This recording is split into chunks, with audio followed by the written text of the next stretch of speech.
Okay, now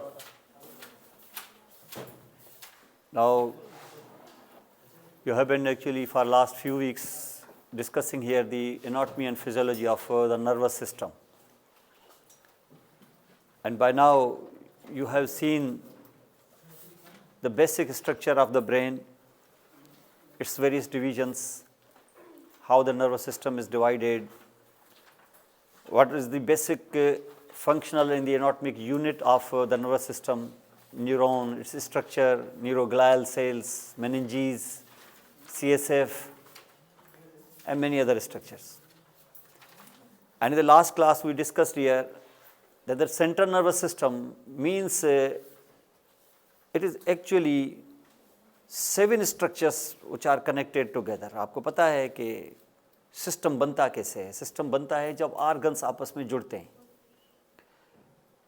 And these organs will in fact will coordinate with each other to form here a system. जैसे digestive system तो उससे oral cavity होगी, esophagus होगा, stomach होगा, उससे intestines जुड़ेंगे, साथ में कुछ glands जुड़ेंगे तो एक system create हो जाएगा. तो nervous system में भी ऐसा ही है. इसका एक पार्ट है peripheral nervous system means the nerves, और एक है जिसके साथ वो नर्व्स जुड़ी हुई हैं, वो है सेंट्रल नर्वस सिस्टम. और सेंट्रल नर्वस सिस्टम में एक नहीं 7 ऑर्गन्स जुड़े हुए हैं एक साथ. और उसको हमने जब स्टार्ट किया था तो उसका पहला जो ऑर्गन हमने स्टार्ट किया था वो था spinal cord. And continuously will come here and will go to the brain now 6 more structures here. और 6 मोर स्ट्रक्चर्स में जैसे हमने आपको बताया कि स्पाइनल कॉर्ड के बाद जो स्ट्रक्चर्स आप नीचे से ऊपर जाएंगे, अगर फ्रॉम कार्डल टू रोस्ट्रल डायरेक्शन में, क्योंकि हम नीचे से ऊपर जाएंगे, सीधा सेरिब्रम करके नीचे नहीं आएंगे. तो हमने पहले आपको दिखाया उसमें स्पाइनल कॉर्ड, उसके वेरियस हमने फीचर्स वगैरह दिखाए. और इसी तरीके से हम जब ऊपर पहुंचेंगे तो हमें यहाँ मिलेगा 4 ब्रेन. ये हाईएस्ट स्ट्रक्चर जो हम लास्ट में कंप्लीट करेंगे. लेकिन उसके साथ 4 ब्रेन जो है, इसमें हमने देखा 4 ब्रेन में 2 चीज़ें होती हैं. एक 2 cerebral hemispheres, right will control the left and left will control the right of the body. लेकिन उसके अंदर छुपा हुआ एक छोटा सा स्ट्रक्चर होता है, उसको हम कहते हैं डायनसेफ्लॉन, जिसके 2-4 बड़े मशहूर मेंबर्स हैं, like thalamus, hypothalamus. Connected to them will be the pituitary gland, on the back will be the pineal gland. तो ये वो सारे स्ट्रक्चर्स मिला के एक छोटा सा रीजन है जो 2 सेरिब्रल हेमिस्फीयर के नीचे अंदर उसके अंदर दबा हुआ है. जैसे एक बॉइल्ड एग में हर तरफ से वाइट और अंदर एक छोटी सी येलो छुपी हुई होती है, तो ऐसा ही है यहाँ आपका डायनसेफ्लॉन. दोनों को मिला के हम कहते हैं 4 ब्रेन. लेकिन यहाँ हमने देखा था कि इस डायनसेफ्लॉन से नीचे हमारा होता है मिड ब्रेन, और उसके बाद होता है हाइंड ब्रेन. और हाइंड ब्रेन में पहला स्ट्रक्चर है वो है पोन्स, और उसके बाद आखिरी जो है वो है मेडुला ऑब्लोंगेटा. लेकिन हमने देखा कि पोन्स के पीछे एक और भी स्ट्रक्चर है, इसका नाम है सेरिबेलम. तो फिर cerebellum, pons and medulla oblongata, इन 3 चीज़ों को मिला के हम कहते हैं हाइंड ब्रेन. जबकि एक मिड ब्रेन भी है और ये 4 ब्रेन तो है ही. तो 4 ब्रेन में क्या मौजूद था? सेरिब्रल हेमिस्फीयर्स 2, एक हम करते हैं, diencephalon number 2, third will be midbrain, 4th is pons, 5th is medulla, 6th will be cerebellum, और इसके साथ हम जोड़ देंगे 7th will be spinal cord. तो ये 7 various organs and components will join together and will coordinate with each other to form here a single system that is called central nervous system, जिसमें हमने आपको डिस्कस करवाया था spinal cord. और यहाँ हमने देखा कि ये स्पाइनल कॉर्ड जो है इसके साथ कनेक्टेड है हमारी स्पाइनल नर्व्स, 31 स्पाइनल नर्व्स. ऐसा ही जब हम ऊपर जाएंगे तो आप देखेंगे इसी के साथ अगर हम सोचें कि स्पाइनल कॉर्ड को हम मैच करना चाह रहे हैं ब्रेन के साथ, तो ब्रेन के साथ जो ज़्यादातर ब्रेन की चीज़, यानी ब्रेन में कितने बाकी स्ट्रक्चर्स? 6. वो जो 6 स्ट्रक्चर्स हैं उसमें से जो 3 स्ट्रक्चर्स ऐसे हैं जो ऐसे लगेंगे जैसे हम स्पाइनल कॉर्ड ही पढ़ रहे हैं, वो उसी के साथ 180 डिग्री पे खड़े हैं ऐसे, लाइक दिस. 6 में से 3 कौन कौन? और ऊपर चलूं तो, और ऊपर जाऊं तो सेरिबेलम नहीं, सेरिबेलम तो पीछे रह गया, वो कहाँ 180 डिग्री पे आएगा. आप सीधा रास्ते से जाएंगे अगर फॉर एग्जांपल, तो आपको एक शहर पड़ेगा, दूसरा शहर, ये आपको बाईपास पे, ये हाईवे पे पड़ते हैं. लेकिन अगर किसी शहर के अंदर एक और शहर पड़ता है तो ये तो रास्ते में नहीं पड़ेगा आपके, आप बोले सर वो तो उसके साथ कनेक्टेड था, मैं तो ये कह रहा हूँ कनेक्टेड है पोन्स के साथ सेरिबेलम, लेकिन 180 डिग्री पर जब तुम सीधे जाओगे तो सेरिबेलम तुम्हारे रास्ते में नहीं पड़ेगा। तो अगर हम इसी तरीके से करें तो ये 3 स्ट्रक्चर्स जो हैं यहाँ पर, ये कौन कौन से, एंड यहाँ से जाएं आप, medulla, pons and mid brain, तो ये 6 में से 3 स्ट्रक्चर, बाकी जो रह गए उसमें सेरिबेलम, डायंसेफेलॉन सेरिबेलम इसको छोड़ दो, तो ये जो स्ट्रक्चर है ना यहाँ पर ये 3 का, इसको हम एक यूनिट करके भी पढ़ सकते हैं। हाइंड ब्रेन तो नहीं हुआ ना, हाइंड ब्रेन आपने सेरिबेलम आपने मिस किया तो हाइंड ब्रेन तो नहीं हुआ। हाइंड ब्रेन में कौन से, ये 2, और उसमें से अगर तुम मिड ब्रेन भी शामिल कर लो, यानी हाइंड ब्रेन से एक माइनस करो सेरिबेलम और एक ऐड कर लो अगर उसमें से तुम मिड ब्रेन, तो ये 180 डिग्री पे ये 3 स्ट्रक्चर्स तुम्हारे ब्रेन के स्पाइनल कार्ड के साथ बैठे हैं बिल्कुल ऐसे सीधे, और इन तीनों को हम एक करके भी पढ़ सकते हैं, और तीनों को जोड़ के हम बोलते हैं ब्रेन स्टेम। तो क्या कहते हो, ब्रेन स्टेम, तो इसको हम कहते हैं ब्रेन स्टेम। अब से ये ब्रेन स्टेम क्यों स्पाइनल कार्ड के साथ हम सोचते हैं कि उस जैसा है, आइडेंटिकल है, एक जैसा है, वजह उसकी ये है कि अगर मैं किसी भी जगह पर, देखिए 2-3 में उसके साथ आपको सिमिलरिटीज़ बताता हूँ कि हम क्यों पढ़ रहे हैं ब्रेन स्टेम को, हम क्यों स्पाइनल कार्ड जैसा समझ रहे हैं, क्यों नहीं हम मेडुला अलग पढ़ते, क्यों नहीं हम पोन्स अलग पढ़ते या मिड ब्रेन, भाई क्यों पढ़ें, एक जैसे हैं जब, तो ये 3 स्ट्रक्चर ही एक जैसे नहीं, ये तीनों मिलके स्पाइनल कार्ड जैसे भी हैं, सिमिलरिटी है बहुत ज़्यादा। एक तो सिमिलरिटी ये है कि ये बिल्कुल 180 डिग्री पे है सीधा, दूसरा जब इसका ट्रांसफर सेक्शन हम काटते हैं तो पता चलता है कि वही कन्फिग्रेशन है कि अंदर है उसका सेंट्रल कैनाल, उसको सराउंड कर रहा है उसका ग्रे मैटर, और उसको सराउंड कर रहा है इसका वाइट मैटर, जैसा हमने स्पाइनल कार्ड में पढ़ा था वैसा ही वहां पर भी है। और जो तीसरी चीज है जो उससे और मिलती जुलती है कि यहां तुम्हारे स्पाइनल कार्ड के साथ जुड़ी हुई थी क्या, नर्व्स, बिल्कुल वैसा भी यहां पर भी है। वहां जुड़ी है क्या, तो यहां जुड़ी है क्रेनियल नर्व्स। उधर है कितनी, 31 पेयर, यहां होगी कितनी, 12 नहीं, यहां 10 है।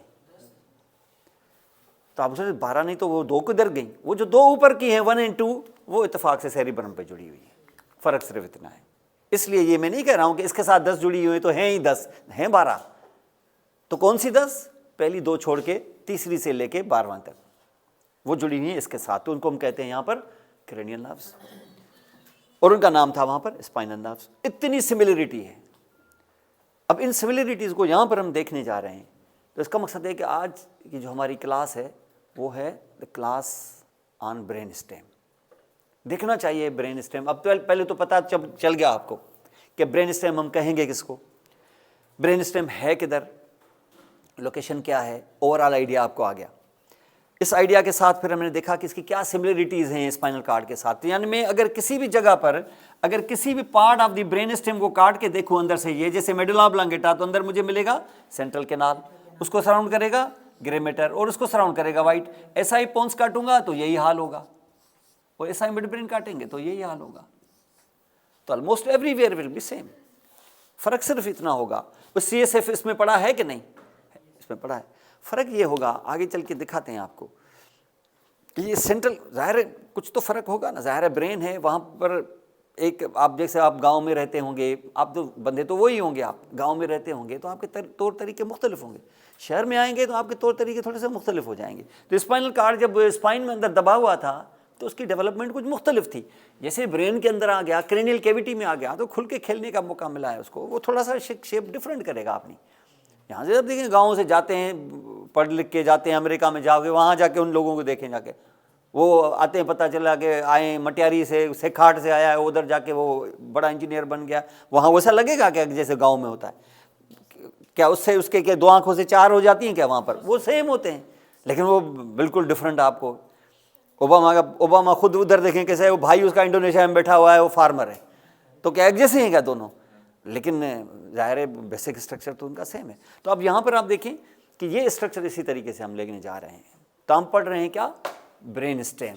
और अगर कोई ब्रेन स्टेम पूछे तो समझ लेना ब्रेन स्टेम है क्या।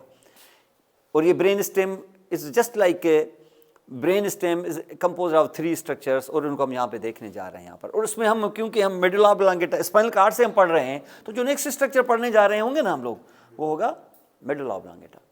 चल के देखें इसको आप। अब जैसे हम यहाँ पर हम देखा कि ब्रेन के डिफरेंट पार्ट्स हमने देखे थे, और हम ब्रेन स्टेम को इस वक्त यहाँ पे देखने जा रहे हैं। अब देखें, ये पूरा जितना भी स्ट्रक्चर आप देख रहे हो उसमें ये नहीं पढ़ रहे हैं हम लोग, ये सेरिब्रम है। सेरिब्रम में अंदर छुपा हुआ होगा आपका, वो जो आप डायंसेफ्लॉन करते रहते हो वो किधर है? वो जब होगा, जब हम काटेंगे तो अंदर से नजर आएगा, वो ऐसे तो नहीं आएगा नजर, तो इसके अंदर छुपा हुआ होगा। वो मिला के, दोनों को मिला के हम कहेंगे फोर ब्रेन। चलो वो भी तो हम नहीं पढ़ रहे हैं, लेकिन थोड़ा हम नीचे आएंगे ना तो ये छोटा सा स्ट्रक्चर होगा, ये मिड ब्रेन है।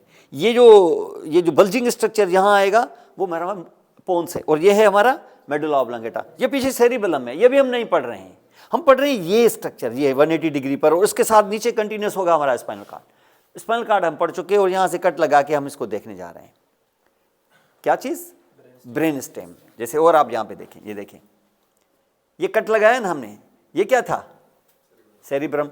और ये जो छुपा हुआ जिसको बार बार हम कह रहे हैं यार ये थैलेमस, ये हाइपोथैलेमस फलां, ये बहुत मशहूर स्ट्रक्चर है, तो ये क्या है? दिस वन इज थैलेमस, और ये है हाइपोथैलेमस। यानी ये टुकड़ा जो अंदर छुपा हुआ पाएंगे ना आप, किसमें? दो सेरिब्रल हेमिस्फीयर में जकड़ा हुआ, ये है हमारा डायंसेफ्लॉन। ये चल के हम बाद में देख लेंगे। थोड़ा आप नीचे आओ तो फिर ये आएगा, ये क्या? ये मिड ब्रेन, और ये पोन्स, और ये, तो ये जो 180 डिग्री पे सीधा ये देख रहे हो ना, जिसके पीछे छुपा हुआ इतना बड़ा सेरिबेलम, जो भी नहीं पढ़ रहे हैं हम लोग, तो हम ये पढ़ रहे हैं। ये this will be called as the brain stem. तो ब्रेन स्टेम को आप यहाँ पे देख लेंगे कि ये तीन कौन से पार्ट्स हैं वो जो ब्रेन स्टेम बनाते हैं, और ये बहुत ही इंपॉर्टेंट स्ट्रक्चर है।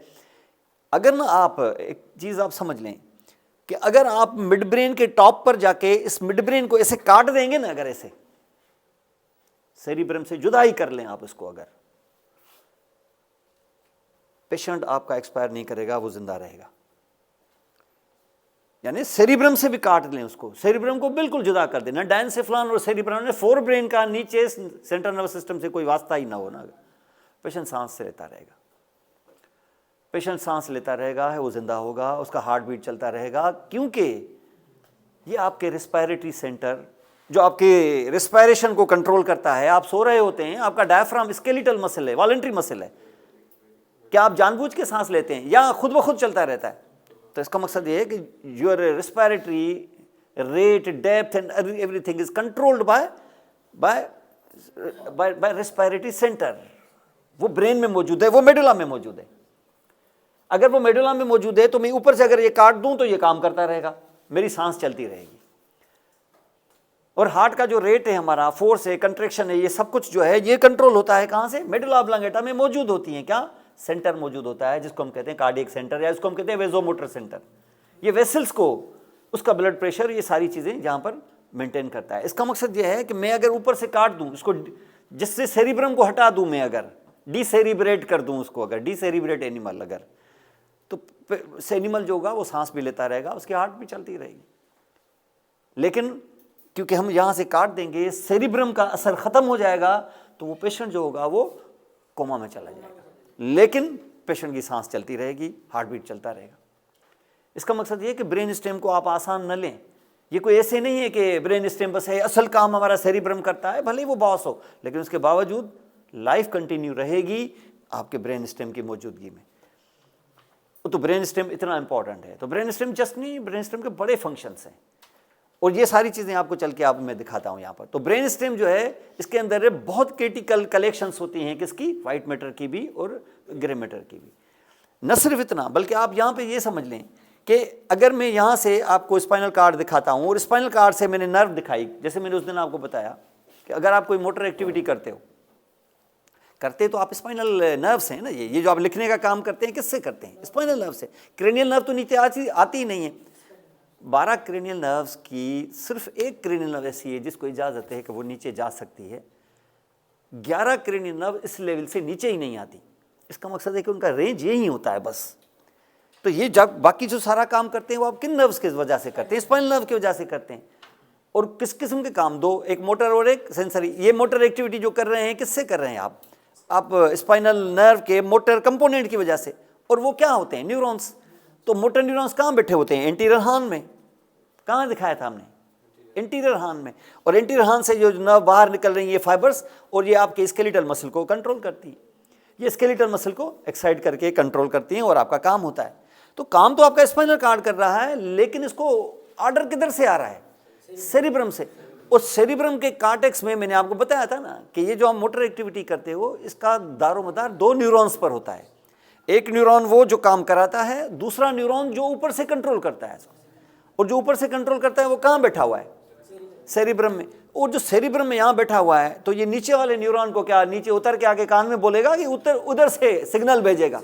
तो सिग्नल ऐसे भेजेगा कि इसके अंदर से ये एक्सॉन्स के बंडल निकलेंगे। बड़ा बात नहीं करो, इसके अंदर से एक्सॉन्स के बंडल निकलेंगे और वो यहां पहुंचेंगे। और आपको पता है राइट वाले पहुंचेंगे लेफ्ट को, लेफ्ट वाले पहुंचेंगे राइट को।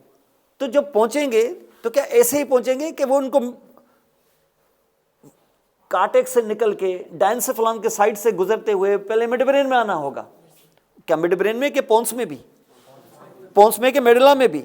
और लास्ट मोमेंट पे जाके मेडुला के एंड पे जाके ये अपनी डायरेक्शन चेंज करेंगे। क्यों? क्योंकि उनको अपोजिट साइड जाना है। तो आप यहां पे समझ सकते हो कि ये जो ऊपर से ये सारी एक्टिविटी आपकी आ रही है, ये जो विजडम आ रहा है, ये ट्रेन तुम्हारी ब्रेन स्टेम से पास होती है। भले वो सेरिब्रल कॉर्टेक्स में, अगर ब्रेन स्टेम में कोई गड़बड़ हो गई तो सेरिब्रम तुम्हारा बैठा रहेगा वैसे का वैसा, उसमें कोई प्रॉब्लम नहीं है, न्यूरॉन जिंदा रहेगा। एक्सॉन का ये रास्ता कट गया तो तुम्हारी नीचे अपोजिट साइड की एक्टिविटी खत्म हो जाएगी। तो ब्रेन स्टेम को आसान न लें कि ब्रेन स्टेम भले तुम्हारी मोटर एक्टिविटी को डायरेक्ट कंट्रोल न कर रहा हो, लेकिन इतना बड़ा ट्रैक्ट उसके साइड से, उसके अंदर से गुजर रहा है।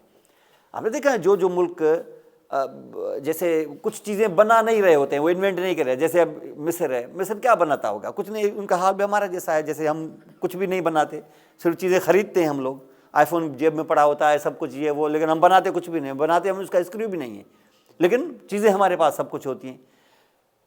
तो ये चीज़ें ख़ास तौर पे, तो जब ये ट्रेड होता है ना, जैसे बिजनेस होता है या चीज़ें आती जाती हैं यहाँ से, तो अगर वो मेरे रोड से मेरे से गुजरेगी, जैसे हम कहते हैं ना सी पैक फला, सी पैक न तो हम बना रहे हैं न हम उससे कोई कारोबार करेंगे। वहाँ से चाइना का माल जाएगा और हम लोग नजरें खुपा के उस पर बैठे हुए हैं कि चाइना का माल जाएगा यहाँ से, हमें यहाँ से नाका वाका मिलेगा और उससे हम अरबपति हो जाएंगे। मतलब ये इससे हमारा ख्याल ये है, होगा इससे कुछ नहीं, लेकिन ये कि हमारा ख्याल ऐसा है कि ऐसा होगा। तो कहने का मकसद ये है कि इसकी इंपॉर्टेंस इस पॉइंट ऑफ व्यू से है कि सब कुछ बन इधर रहा है, लेकिन क्योंकि गुजर यहाँ से रहा है इसलिए इसकी इंपॉर्टेंस बढ़ जाती है। और सिर्फ यही नहीं है कि ये मेरा यहाँ से गुजर रहा है, यहाँ से बहुत सारे मेरे सेंटर्स भी हैं। जैसे मेरा रेस्पिरेटरी सेंटर है, जैसे मेरा कार्डियोवैस्कुलर सिस्टम कार्डियक सेंटर है, जैसे मेरा वेजोमोटर सेंटर है, और भी बहुत सारे ये मेडुला ऑब्लांगेटा में होते हैं। और कुछ पोन्स में अलग से सेंटर होते हैं। ऐसा ही हमारा मिड ब्रेन है, उसमें सेंटर्स होते हैं। तो ये इतना ऐसे नहीं कि चीज़ें सिर्फ गुजरती हैं यहाँ से।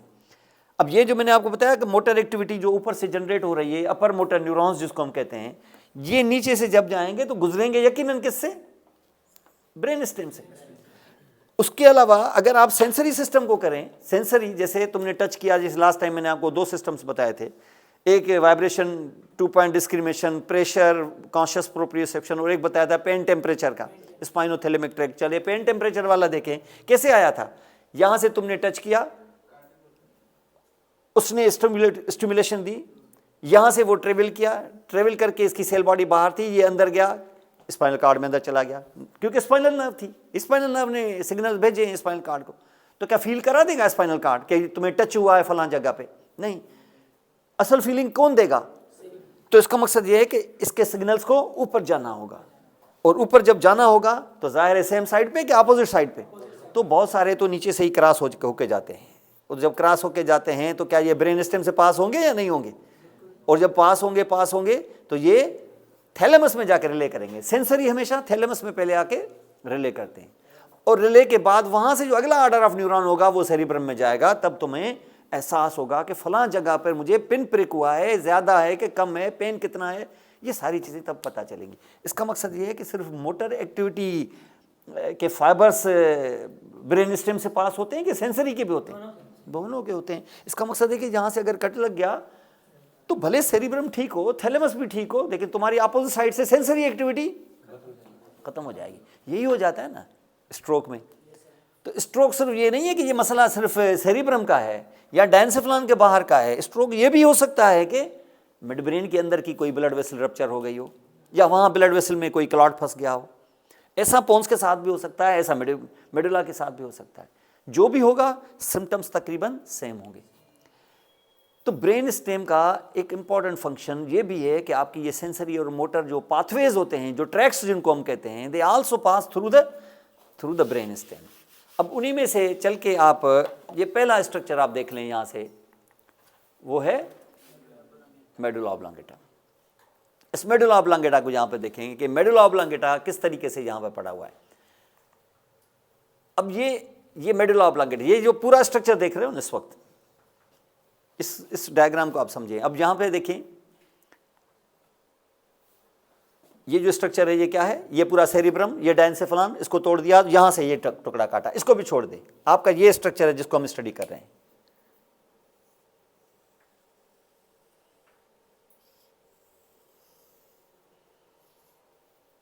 ये क्या है इसमें,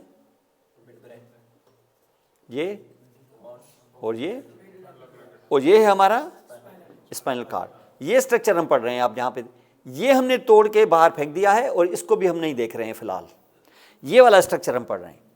अब इसमें ये है मेडुला ऑब्लांगेटा, माना इसका मकसद है कि caudal most part of brain stem ये है, middle part of brain stem ये है, और रोस्ट्रल या cephalic part of brain stem midbrain है। इसको हम यहाँ पे देख रहे हैं। अब ये टुकड़ा काट के ये चीज आप देख रहे हैं ऐसे लेटरली, ऐसे मैं सीधा दिखाने जा रहा हूं।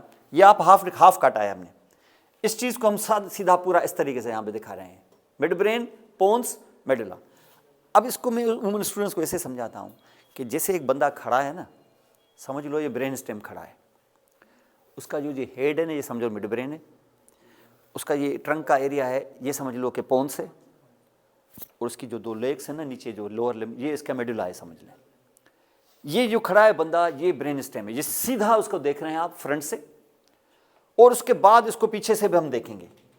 अब फ्रंट से हम देख रहे हैं, वो फ्रंट से क्या चीज, ब्रेन स्टेम पूरा, लेकिन तुम फोकस करना सिर्फ मेडुला ऑब्लांगेटा को। देखें यहां से, ये है, इसमें ये स्ट्रक्चर क्या है, मेडुला ऑब्लांगेटा है, देख रहे हैं यहां से, और ये क्या है, और ये मिड ब्रेन, और ये डायंसेफेलॉन, और उसको छुपाने वाला जो है वो सेरिब्रम। इसको रहने दें, ये देख लें यहाँ पे आप पीछे से, वो तो सेरिब्रम था वो तो नजर ही नहीं आ रहा भाई, वो पीछे होगा, और वैसे भी पीछे से होगा भले, फ्रंट से नजर जरूर आएगा, लेकिन वो हमने काट दिया है। अब ये खड़ा किया है यहाँ से जो ग्रीन कलर का ना, ये है हमारा ब्रेन स्टेम, और उसमें ये देख रहे हैं हम मेडुला ऑब्लांगेटा। अब इसको जरा सा देखें, हमने सबसे पहले देखा है कि इसके मेजर लैंडमार्क्स क्या हैं। मेजर लैंडमार्क्स क्या खास चीजें इसमें दिखाई देंगी आपको। नंबर 1, अब यहां पर हम देखें कि ये चीज आप यहां पे देख रहे हैं, ये स्पाइनल कार्ड है ना, अगर स्पाइनल कार्ड में यहां होता है, आपको पता है इंटीरियर मीडियन फिशर, जब स्पाइनल कार्ड में हमने काट के दिखाया था तो आगे क्या था, इंटीरियर मीडियन फिशर। वही इंटीरियर मीडियन फिशर यहां पर भी है, कंटिन्यूस है। एंटीरियर मीडियन फिशर के दो तरफ आपको ये पिलर्स की तरह ये बल्जिंग्स नजर आ रही हैं जी।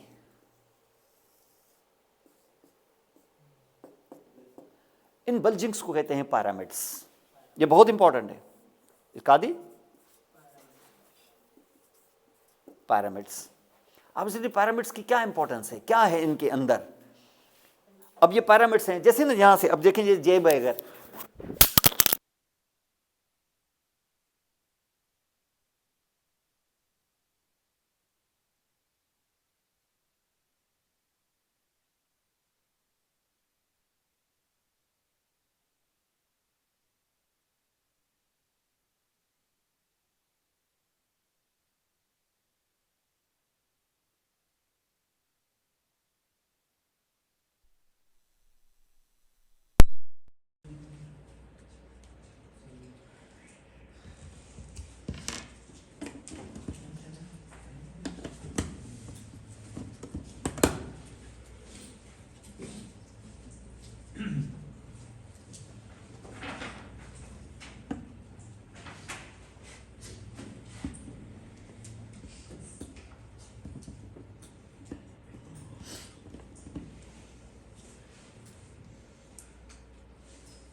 ठीक है जी। तो ये पैरामिड्स हैं।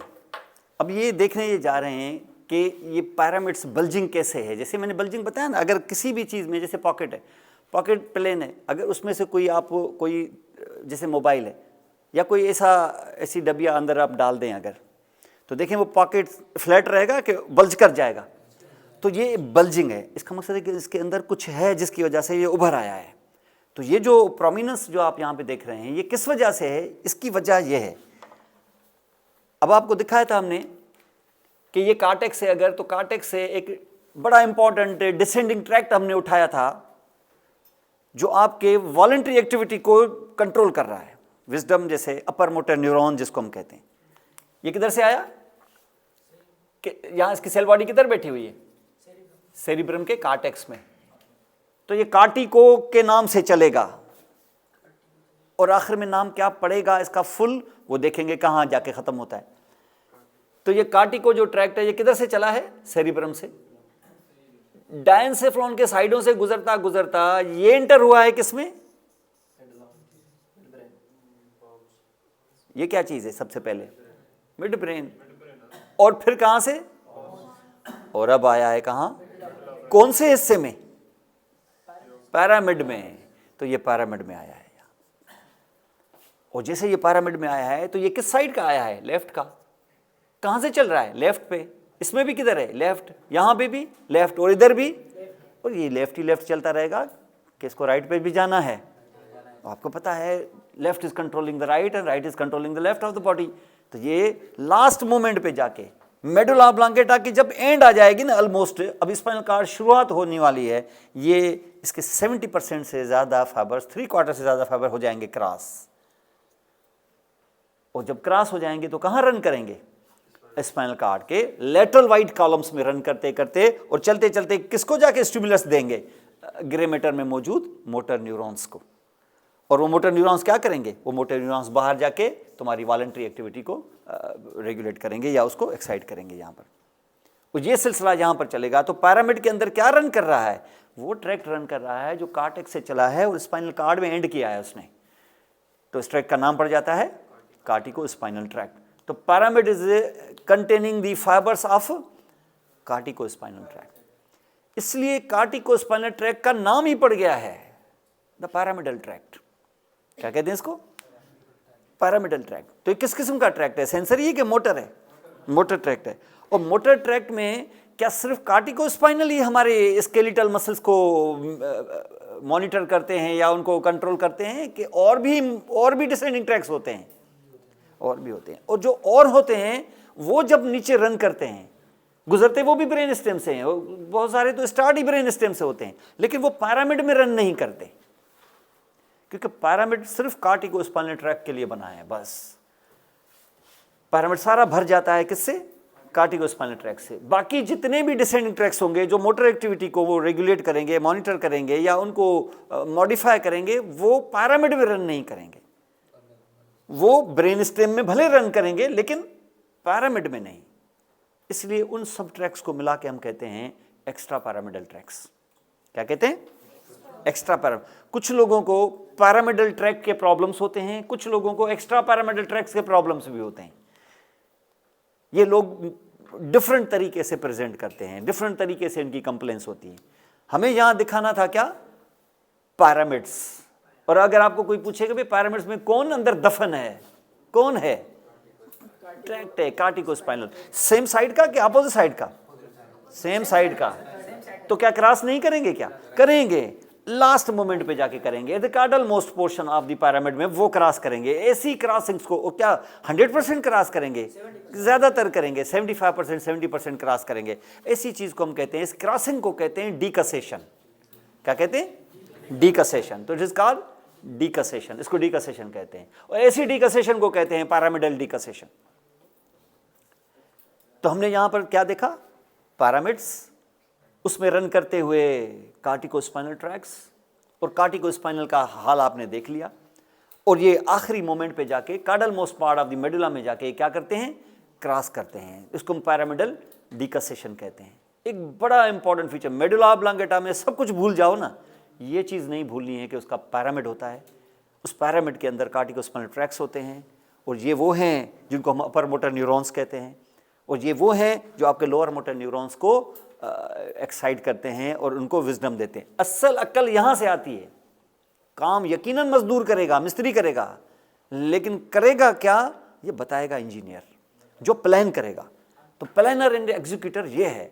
आखिर में काम, ये कभी भी ईंट नहीं उठाता, न कभी अपने हाथ जो है वो मट्टी में ख़राब करता है। ये एसी कमरों में बैठे हुए होते हैं, वो सारे नक्शे बैठ के बनाते हैं, चलता आर्डर इनका है, लेकिन आखिर में काम जो है वो ज़ाहिर मिस्त्री और मजदूर करते हैं। तो ये जो नीचे बैठा हुआ है ना, जो एंटी रहान सेल्स के अंदर जिससे निकल के नर्व आती है, ये मसल्स को करते वो एक्साइट हैं, लेकिन अक्ल इसमें होती है। ए कैसे लिखना है, स्पेलिंग कैसे होती है, जजमेंट किस तरीके से, खूबसूरत कैसे, लेकिन ये सारा काम इधर से आएगा, सारा काम ही इधर है। आर्किटेक्चर है ही, आर्किटेक्ट यही ना, प्लानिंग इधर से होती है। अगर मैंने यहां से काट दूं ना, अगर तुम्हें पता होगा ए कैसे लिखते हैं, लेकिन ए लिख नहीं पाओगे तुम अब पेंटिंग नहीं बना सकते। अब डस्टर से पेंटिंग को साफ तो कर सकते हो, ये कर सकते हो, पेंटिंग नहीं बना सकते, वो चीज़ नहीं होगी, क्योंकि वो लर्निंग ही नहीं है। क्या ए, मुझे तो पता है ए, लेकिन मैं लिखूं कैसे, वो मुझे मेमोरी नहीं आएगी, वो एग्जीक्यूट ही नहीं होगा। तो अपर मोटर न्यूरॉन्स की इतनी इंपॉर्टेंस, हाँ लोअर की भी इतनी इंपॉर्टेंस है, ऐसे नहीं है कि लोअर की नहीं है। पोलियो में अगर for example lower motor neuron चला गया तो फिर तुम्हारे मसल्स, मिस्त्री मजदूर आए ही नहीं, तो इंजीनियर चाहे लाखों बैठे हुए हों, वो थोड़ी ना आके करेंगे। तो कुदरत ने दोनों की इंपॉर्टेंस रखी है अपनी, और इन दोनों की कोऑर्डिनेशन से ही काम चलेगा आगे। तो ये है आपके पैरामिड्स। आ जाए आगे थोड़ा सा, क्या सिर्फ पैरामिड की बात आ रही है, क्रेनियल नर्व्स की भी।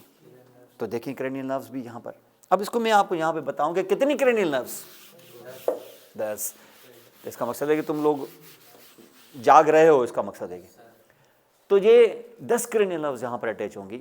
आपने देखा था कि कितने कितने कंपोनेंट्स हैं ब्रेन स्टेम के, 3 पे कितनी नर्व्स,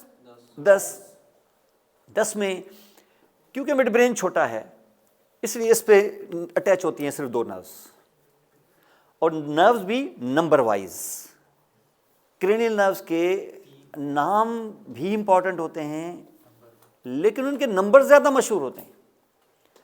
अब यहाँ से हम देखें कि अगर मैं आपको 1 और 2 ऊपर ही दिखा दूँ, जिसको मैं जिक्र ही न करूँ फिलहाल, तो ब्रेन स्टेम से जो स्टार्ट होंगी वो 3 से स्टार्ट होगी। 3 में कुछ इस तरीके से कि मुझे 10 डिस्ट्रीब्यूट करनी है, 2 नर्व्स तो मैं दे दूंगा मिड ब्रेन को, माने कौन सी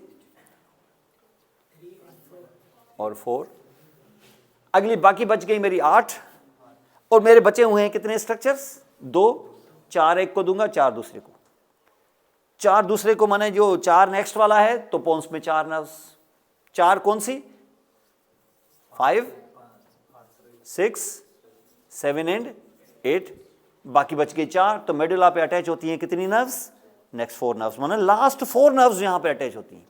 आपने लास्ट क्यों, क्योंकि पापा आप जा रहे हैं स्पाइनल कार्ड टू मेडुला, लेकिन मेडुला ऊपर से अगर काउंट करें तो मेडुला तो बाद में आएगा ना। तो यहां से जो नर्व अटैच होंगी वो क्रेनियल नर्व्स का 1 से ही शुरू होगी कि लास्ट होंगी यहां पर, तो लास्ट होंगी यहां पर। तो इसका मकसद ये है कि यहां ये अटैच है आपकी 9th नर्व, ये है आपकी 10th नर्व, ये है 11th, और ये है हमारी 12th नर्व। इसका मकसद ये है कि how many cranial nerves are attached to the medulla oblongata, last 4, 9, 10, 11 and 12। उसमें से जो 12 है वो लास्ट नर्व है, सबसे नीचे नर्व है, नीचे है हाइपो है। और ये नर्व ऐसी नर्व है कि इसका और कोई काम नहीं है सवाए इसके कि वो टंग को सप्लाई करे, ताकि टंग की मूवमेंट कर सके। टंग को सप्लाई करे टेस्ट के लिए नहीं, टंग को सप्लाई करे फॉर मोटर एक्टिविटी ओनली, इसलिए हम इसको कहते हैं। और टंग को उम्मन हम यहाँ पे इस लफ्ज़ से भी पुकारते हैं, ग्लॉस के नाम से, GLOSS, इसलिए हम इस नर्व को कहते हैं ये हाइपो नर्व है दैट सप्लाइज द ग्लॉस। ये ग्लॉसल नर्व है। कौन सी ग्लॉसल, जो सबसे नीचे है। सबसे नीचे क्यों, क्योंकि मेडुला पे तो, फिर मेडुला पे तो 9th भी होनी चाहिए, ये 12वीं है क्योंकि सबसे नीचे आखिरी क्रेनियल नर्व है, इसलिए हम इसको कहते हैं हाइपोग्लॉसल नर्व।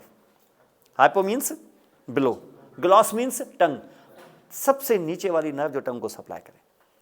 और टंग की मोटर सप्लाई, सेंसरी नहीं, टेस्ट वेस्ट नहीं, टंग की मोटर सप्लाई इस नर्व से होती है। और ये नर्व आपको अटैचमेंट में मिलेगी किस जगह, अटैचमेंट में मिलेगी यहाँ पर mid brain, sorry medulla oblongata पे। और ये नर्व यहाँ से आएगी और टंग को सप्लाई करेगी, नंबर 1। उसके बाद 2 नर्व्स 3 नर्व्स और हैं, ये 9th है, ये भी टंग में जाती है और फेरेक्स वगैरह को सप्लाई करती है, ग्लासोफेरेंजियल नर्व। और फिर 10th नर्व है जो सबसे लार्जेस्ट नर्व अमंग द क्रेनियल्स है, और इस नर्व को, इस वाहिद नर्व है जिसको इतनी इजाज़त है कि ये फेस को छोड़ के नेक को, और नेक में से होती हुई थोरैक्स में से होती आधी एब्डोमेन तक भी जा सकती है। इस नर्व का नाम है द वेगस नर्व। ये 10वीं क्रेनियल नर्व है, वेगस नर्व। क्या कहते हैं उसको? Vagus nerve. तो 10th nerve is the vagus nerve, और 9th वाज द ग्लासोफेरेंजियल नर्व। फिर 11th जो नर्व है इसको हम एक्सेसरी नर्व कहते हैं, एक्सेसरी, इजाफी नर्व। तो जब आपसे कोई पूछे कि भाई मेडुला ऑब्लांगेटा पे कितनी नर्व्स अटैच है? 4। कौन सी 4? हमने देख ली यहाँ पे 9, 10, 11 एंड 12 नर्व। ये क्रेनियल नर्व्स है जो यहाँ पर अटैच है। अब उसके बाद आप देखें, देखिए ये फ्रंट से जो मैंने आपको बताया, पैरामिड देखा आपने और नर्व्स आपने देखी। आपने स्पाइनल कार्ड में देखा होगा कि उसके जो मोटर रूट्स होते हैं वो फ्रंट पे अटैच होते हैं और सेंसरी रूट बैक में अटैच होते हैं। ये दोनों आपस में इंटरवर्टिब्रल फोरामेन पे जुड़ के फिर नर्व निकलती है, ऐसे है। ब्रेन स्टेम में ऐसा नहीं है। ब्रेन स्टेम में चाहे उनका सेंसरी रूट हो चाहे उसका मोटर रूट हो, ये सब फ्रंट में अटैच होते हैं। बैक पे कुछ भी अटैच, बैक से कोई नर्व निकलती ही नहीं है, सवाए एक नर्व के जो मैं दिखाऊंगा बाद में चल के। Among the 10 nerves just one nerve emerges from the back, no other nerve emerges from the back। चाहे उसके सेंसरी रूट हो चाहे मोटर रूट हो, किधर से आएंगे? फ्रंट से। Everything will be in the front. आप देखिए यहाँ से ये जो येलो येलो आपको दिखाई दे रहा है, ये फ्रंट से दिखाई दे रहा है। मैं इसको पीछे करके ऐसे दिखाऊंगा ना, जब जैसे मैं आपको सीधा दिखाऊं, मुझे आप फ्रंट से देख लें, सारे लैंडमार्क्स कहाँ होते हैं? फ्रंट में। ऐसे में मुँह फूर के फेर के इधर खड़ा हो जाऊँ तो क्या लैंडमार्क्स होंगे? क्या कम ही होंगे। पीछे से मुझे सिर्फ बाल ही नजर आएंगे, और उसके बाद नेक भी कुछ कम सा, वो पीछे से कुछ इतना कुछ पीछे से नजर लैंडमार्क ही। पीछे से मुंह करके आप आदमी को पहचान सकते हैं क्या? लैंडमार्क्स ही नहीं तो पहचानेंगे कैसे? जब वो सामने से खड़ा हो जाएगा तो फिर आपको पता चलेगा फला आदमी तो ये आदमी, फिर आंखें तो फिर कान, तो दुनिया ही बदल गई है। पीछे और आगे में कितना फर्क है। ब्रेन स्टेम भी ऐसे ही है, पीछे देखोगे बिल्कुल वीराना, ऐसे लगेगा कुछ है ही नहीं। सारे फीचर्स फ्रंट से हैं, इतना कुछ कि ये सारी क्रेनियल नर्व्स भी फ्रंट से हैं। और सेरिब्रम की भी देखेंगे ना, फर्स्ट एंड सेकंड, ये भी फ्रंट से है। इसका मकसद है कि no cranial nerves attached on the back of the brain, only one nerve. वो 4th नर्व है, वो चल के मैं बाद में बताऊंगा। 4th यहाँ है ही नहीं तो हम उसका जिक्र भी नहीं कर रहे फिलहाल। तो इसका मकसद ये हुआ कि यहाँ से ये नर्व्स आपको, क्रेनियल नर्व्स यहाँ पे अटैच हो गए। अब आप क्या करते हो? अब आपने देखा कि ये जो अभी जो मैंने स्टडी करवाई, 2 बड़े मेजर फीचर्स आपको बताए, एक पैरामिड और एक क्रेनियल नर्व्स की अटैचमेंट्स। ये किधर से दिखाई मैंने? क्या बैक से कि फ्रंट से? तो अब थोड़ा सा हम बैक से भी देखना चाहते हैं। अब आप क्या करें, इस ब्रेन स्टेम को पीछे से ऐसे टर्न करें, जैसे मैं ये पीछे खड़ा हो गया ऐसे, और ये डायग्राम ये है। अब देखें, दोनों में फर्क देखें। ये देखें, ये देख रहे हैं कितने लैंडमार्क्स हैं? साफ बिल्कुल प्लेन, जैसे पूरा जैसे गंजा कर दिया आपने। यहां से देखिए हम कितनी ना खूबसूरत, इधर इधर फलां, ये शक्ल ही बदल गई। और पीछे देखें, ये हाल है, ये है। अब पीछे ये हाल है, तो ये देख रहे हैं हम लोग क्या? Medulla oblongata. अब इस मेडुला ऑब्लांगेटा में अब यहाँ पर एक और इम्पॉर्टेंट चीज़ आप यहाँ पे देखने जा रहे हैं। अब आपको दिखाया था हमने कि अगर आप स्पाइनल कार्ड को लेके आओ, मेडुला में आ गए, तो सेंटर में क्या मौजूद है? Central canal. बिल्कुल सही है, आप बिल्कुल सही कह रहे हैं, ऐसे ही है। लेकिन जैसे हम मेडुला के हाफ तक पहुंचते हैं ना, आधे तक, बिल्कुल सेम आ रहा था स्पाइनल कार्ड जैसा ही। जैसे हम हाफ पे पहुंचे हैं, यहां पर मेडुला ऑब्लांगेटा ने थोड़ा अपने आप को चेंज करने की कोशिश की है, क्योंकि वो सोच रहा होगा कि मैं अगर स्पाइनल कार्ड जैसा ही रहा तो सिलसिला आगे बढ़ेगा नहीं इतना। अब मैं एक आज़ाद एक इलाके में आ गया हूँ जिसका नाम क्रेनियल कैविटी है, वो फैली हुई है, मैं क्यों ऐसा स्पाइनल कार्ड जैसा बंद के रहूँ ऐसा। उधर से तो स्पाइन आपको पता है वर्टिब्री ने उनको खुल के खेलने का मौका ही नहीं दिया, वो नहीं देगा। लेकिन क्रेनियल कैविटी इतनी बड़ी है, यहाँ तो खुल के खेलें आप, इतनी आज़ादी। तो यहाँ से आके स्पाइनल कार्ड को बिलाखिर अपनी आज़ादी का एहसास हुआ है, और इसने क्या किया है, पीछे से जाके, इसको समझना कैसे, पीछे से क्या होता होगा, पोस्टीरियर मीडियन सल्कस ऐसे ही थी ना यहाँ पे, और ये पोस्टीरियर मीडियन सल्कस। आप इस पोस्टीरियर मीडियन सल्कस में हाफ मेडुला तक तो सेम जैसे स्पाइनल कॉर्ड, ऊपर के हाफ ऑफ मेडुला में यहां से हम छुरी डालें अंदर, अगर तीखी सी छुरी अंदर में डाल दूं, सेंट्रल कैनाल तक डाल दूं, वापस ले आऊं, छुरी की जो कटिंग एज है वो गीली होगी। क्यों? देखो मैं अंदर डाल गया कहां तक, सेंट्रल कैनाल तक, और यहां से निकाल लिया तो वो CSF में डूब के निकली है। गुड, शाबाश। तो यहां से ये, अब मैं इसको पीछे से खोलता हूं मेडुला ऑब्लांगेटा, क्योंकि मैंने छुरी से जो काटा, पूरे को नहीं, हाफ को। कौन से हाफ को? लोअर को, अपर को? अपर को। अब मैं इसको खोलता हूं, क्या पूरा मेडुला खुलेगा, हाफ मेडुला खुलेगा? और खुलेगा तो वो जो अंदर CSF है वो बह नहीं जाएगा पीछे? क्या अभी भी? ये क्यों बह गया? सेंट्रल कैनाल खुल गया, और सेंट्रल कैनाल खुल गया, CSF पीछे बह गया, और यही खुला हुआ सेंट्रल कैनाल नीचे बंद सेंट्रल कैनाल के साथ कंटिन्यूस होगा कि नहीं होगा? ये जो खुला हुआ सेंट्रल कैनाल है, अब क्योंकि कैनाल नहीं रहा, खुल गया, तो नैरो के वाइड, ऐसी वाइड चीज को कहते हैं वेंट्रिकल्स। क्या बोलते हैं? तो अब सेंट्रल कैनाल रहा, या इसका नाम अब वेंट्रिकल पड़ गया, तो इट हैज बिकम वेंट्रिकल। ऐसे तुम्हारे पास कोई 4 वेंट्रिकल्स हैं, ये सबसे नीचे वाला वेंट्रिकल है। तो क्या वेंट्रिकल स्पाइनल कॉर्ड में हो सकता है क्या? नहीं, वो ऐसा खुला ही नहीं था कभी, तो वो वेंट्रिकल होगा भी नहीं उसके अंदर, तो वहां कोई वेंट्रिकल नहीं है। तो जो भी वेंट्रिकल आएगा किस रीजन में आएगा? ब्रेन के रीजन में आएगा, और उसमें ये वाला वेंट्रिकल जो अभी मैंने बताया, ये सबसे आखिरी वाला वेंट्रिकल होगा यकीनन, क्योंकि इससे जो अगले वाले होंगे वो इससे पहले होंगे ना, जाहिर है, सेरिब्रम में होंगे, डायंसेफ्लॉन में होंगे, चलो मिड ब्रेन में नहीं है, पोन्स में होंगे, तो वहाँ ये वेंट्रिकल होंगे। तो यहाँ भी वेंट्रिकल है। इस वेंट्रिकल को, इन सारे वेंट्रिकल्स को हम नंबर्स देते हैं दरअसल, फर्स्ट, सेकंड, थर्ड और फोर्थ, क्योंकि 4 होते हैं, ये आखिरी वाला है, इसलिए ये 4th वेंट्रिकल है। क्या कहते हैं इसको?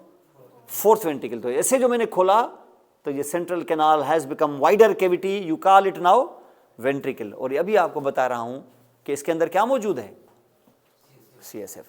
एक्चुअली CSF बनता ही वेंट्रिकल्स में है, सेंट्रल कैनालों के अंदर CSF नहीं बनता। अब सर वो सेंट्रल कैनाल जो पूरा आप बोलते हो स्पाइनल कॉर्ड का सेंट्रल कैनाल सारा भरा हुआ है CSF से, तो वो किधर से आ गया? वो ऊपर से बह के आया है इधर। तो इसका मकसद ये है कि जो central canal of spinal cord है उसमें भले आपका CSF पड़ा हुआ है, लेकिन आया किधर से है? ये वेंट्रिकल के वाल से ही टपकता है। तो CSF is formed with in only ventricles. फिर ये 4था वेंट्रिकल है, यहां से भी, और आगे से और वेंट्रिकल्स दिखाएंगे उनसे भी, लेकिन ये हमेशा वेंट्रिकल से बनेगा। तो आपसे पूछा जा सकता है कि बाबा इसकी जो सेंट्रल कैविटी है, ये देखो, ये अभी बंद था, ये कैसे हो गया? खुल गया ऐसे। तो ये जो खुला हुआ है ये क्या है? ये 4th वेंट्रिकल है। तो 4th वेंट्रिकल एक बड़ा इंपॉर्टेंट लैंडमार्क है जो यहां पर हम देखते हैं। अब उसके साथ साथ 4th वेंट्रिकल के बाद एक जो चीज़ बड़ी इंपॉर्टेंट देखेंगे, आप देख चुके हो पहले स्पाइनल कॉर्ड में, मैंने आपको बताया था, याद करें, 2 किस्म की सेंसेशंस हमने आपको बताई थी स्पाइनल कॉर्ड में, 2 ग्रुप्स। एक ग्रुप था पेन एंड टेम्परेचर वाला, पिनप्रिक किया, टेम्परेचर आपने यहां पे देखा था ना, आपको मैंने बताया था, ये हमारा स्पाइनल कॉर्ड है, अगर ये मेडुला है, अगर मैं स्पाइनल कॉर्ड में अगर पिन प्रिक करता हूं अपर लिम्ब पे, तो किधर से स्टार्ट करेंगे आप? पेरिफेरी से। पिन प्रिक किया, स्टिमुलस कन्वर्ट हो गया रिसेप्टर्स के थ्रू, किसमें? सिग्नल्स में, इंपल्सेस में, और इंपल्स ट्रेवल करेंगे ट्रांसमिशन किससे? नर्व से। सेल बॉडी किधर? बाहर, और अंदर जब जाएंगे स्पाइनल कॉर्ड में तो ये अंदर जाके रिले करेंगे कि नहीं करेंगे? करेंगे, अंदर जाके रिले करेंगे, किसमें? सेकंड ऑर्डर न्यूरॉन में। और सेकंड ऑर्डर न्यूरॉन क्या करेगा? फॉरन करेगा क्रॉस, और ये ऊपर जाएगा मेडुला से होता हुआ, पोन से होता हुआ, मिड ब्रेन से होता हुआ, थैलेमस में इंटर हो जाएगा, और वहां से थर्ड ऑर्डर न्यूरॉन स्पाइन, ये आपने देखा था ना, स्पाइनो से स्टार्ट हुआ, थैलेमस में स्पाइनोथैलेमिक ट्रैक्ट, किस काम के लिए? पेन एंड टेम्परेचर के लिए। ये एक कैटेगरी ये थी। एक सेंसरी कैटेगरी होती है जिसमें होता है vibration, pressure, conscious proprioception, fine touch वगैरह था ना। उसको कैसे स्टार्ट किया? ऐसे ही जैसे सबका किया था। सेल बॉडी किधर? बाहर, अंदर आ गए, अंदर आ गए, यहां तक रिले करेगा कि नहीं? नहीं, ये रिले नहीं करता।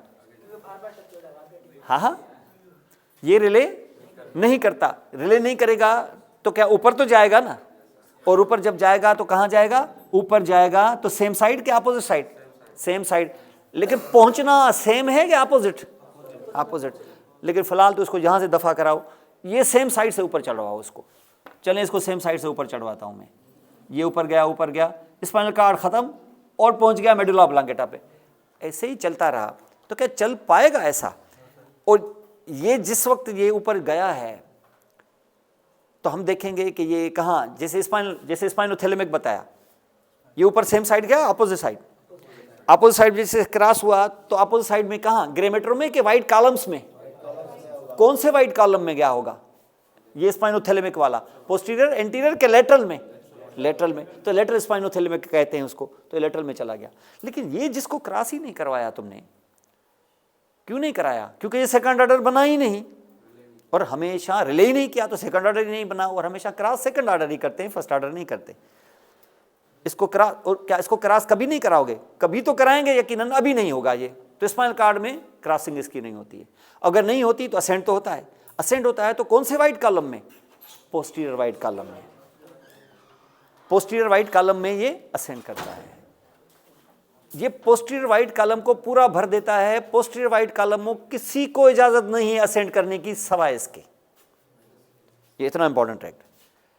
और ये जब ऊपर जाके रन करेगा तो ऐसे ही चलते चलते जब स्पाइनल कॉर्ड मेडुला, ये वाला ट्रैक्ट, इसको हम कहते हैं फेसिक्यूलस, दो बंडल्स में जाता है। लोअर लिम्ब से उसको हम फेसिकुलस ग्रेसिलिस कहते हैं, अपर लिम्ब से उसको फेसिकुलस क्यूनेट। काम दोनों के सेम होते हैं, लेकिन ये बंडल अलग अलग लोकलाइजेशंस की को सब सर्व करते हैं, अलग अलग पार्ट्स को सब सर्व करते हैं। दोनों चलते हैं। अब ये चलते रहेंगे अपोजिट साइड के same side, same side.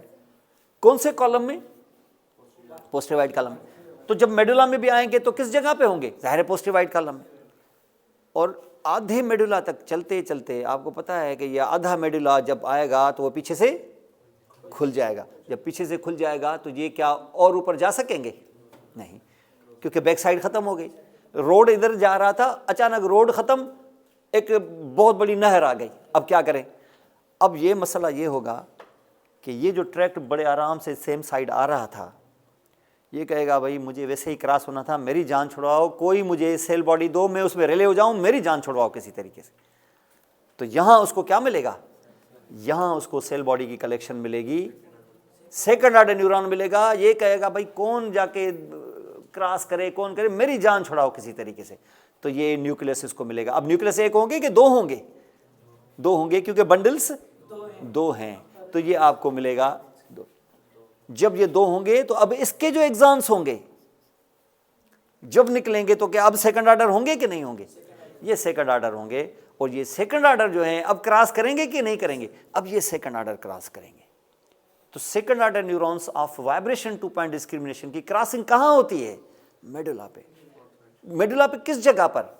Medulla पे फोर्थ वेंट्रिकल बनने से थोड़ा पहले, यानी ऑलमोस्ट कहेंगे कि मेडुला के लोएस्ट पोर्शन हाईएस्ट पोर्शन के मिडिल पे। तो मिडिल मेडुला पर ये होती है तुम्हारी क्रॉसिंग। और क्रॉसिंग को हम क्या कहते हैं? डिकसेशन। ये वाली डिकसेशन क्या होगी? मोटर के सेंसरी डिकसेशन? तो इसको हम सेंसरी डिकसेशन कहते हैं।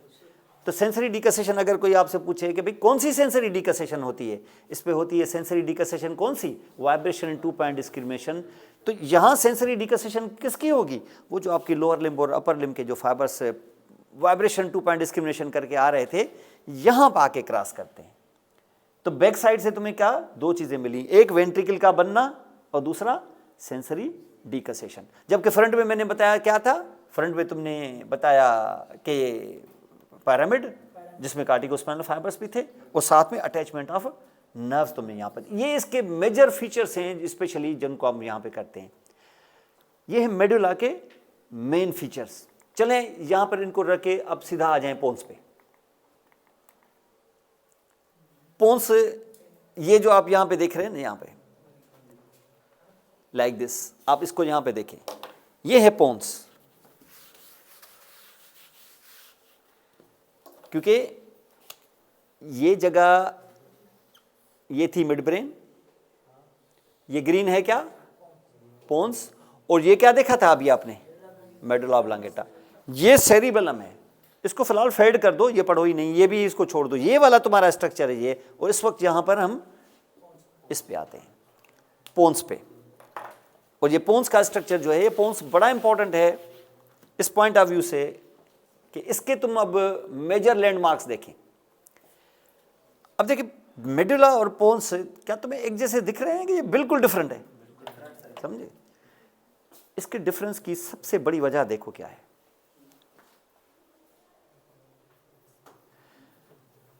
ये वैसे तो देखा जाए कि ये वैसा ही होना चाहिए, जैसे मेडुला ऑब्लांगेटा है वैसा ही होना चाहिए भाई, एक जैसे हैं। जब तो ब्रेन स्टेम पूरा जब एक जैसा है तो medulla should be identical and similar to the pons. लेकिन क्या दो लोअर लिम्स तुम्हारे ट्रंक जैसी हैं?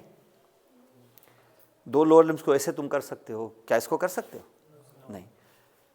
तो फर्क क्या है कि इसकी एक मिसाल आप इस अपने हैंड से भी ले सकते हैं कि ये जो आपकी 4 फिंगर्स हैं, ये समझ लो कि ये मेडुला है, ये जो आपका डार्सम है ये समझ लो पोन्स है, और ये रिस्ट का छोटा सा हिस्सा समझ लो मिड ब्रेन है। इसमें और मेडुला और इसमें फ़र्क क्या है? ये जो मेडुला है आपका और ये जो पोन्स आप यहाँ पे देख रहे हैं, पोन्स में सबसे बड़ी जो मेजर चेंज है ना, वो ये है कि इसके ऊपर फाइबर्स चढ़े हुए हैं ऐसे ऐसे। तो क्या फ्लैट होगा इस जैसा कि थोड़ा आगे बल्ज्ड होगा? ऐसे ही बल्ज होगा जैसे तुम्हारे ट्रंक में पेट बाहर नहीं आ जाता जैसे, तो ये ऐसे बल्ज होगा। पोन्स की सबसे बड़ी हकीकत ये है। और ये वाले फाइबर्स, ये पोन्स के फाइबर्स क्या लॉन्गिट्यूडनली होंगे कि ट्रांसवर्स होंगे? तो इनको हम कहते हैं transverse fibres of the pons. तो सबसे बड़ा लैंडमार्क क्या है? ये transverse fibres of the pons हैं। और जैसे ना मेडुला को कहते हैं मेडुलरी, स्पाइन को कहते हैं स्पाइनल, ऐसे बोलते हैं ना उन्हें। सेरिब्रल को कहते हैं सेरिब्रम वाले चीज को कहते हैं सेरिब्रल, सेरिबेलम वाले को कहते हैं सेरिबेलार, थैलेमस को कहते हैं थैलेमिक, हाइपोथैलेमस को हाइपोथैलेमिक, ऐसे बोलते हैं ना हम लोग। तो पोन्स को क्या कहते हैं? पोन्स को कहते हैं, पोन्स के साथ रिलेटेड जो चीज होती है उसको हम कहते हैं, anything related to pons is called transverse. तो वैसे ही है ना, पोन्स से रिलेटेड जो चीज होती है उसको कहते हैं पोन्टाइन। क्या बोलते हैं? तो ये जो फाइबर्स हैं किसके हैं? पोन्स के हैं, तो हम उसको कहते हैं ट्रांसवर्स पोन्टाइन फाइबर्स। इनको देखो, सबसे बड़ा लैंडमार्क यही है।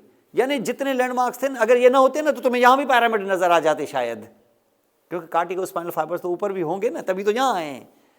तो क्या नजर आएंगे क्या? सब कुछ था इनके ऊपर, तुमने क्या किया? ऐसे मट्टी डाल दी, यानी उनको कब्र में दफन कर दिया एक तरह से। तो सारी जो मट्टी ऊपर डाल दी, तो ये फाइबर्स हैं दरअसल, मट्टी जिसको हम कह रहा हूं। तो ये है क्या? Transverse pontine fibres. आप यहां पे देखें फ्रंट में सबसे जो मेजर लैंडमार्क होगा वो होगा आपका ट्रांसवर्स पोन्टाइन फाइबर, ये देख रहे हैं आप। और ये जो पैरामिड जैसी कोई चीज अगर होगी भी अंदर, सब दफन। ये है तुम्हारा ट्रांसवर्स पोन्टाइन फाइबर्स। तो सबसे बड़ा लैंडमार्क ट्रांसवर्स पोन्टाइन फाइबर्स, और दूसरा लैंडमार्क क्रेनियस। कौन सी?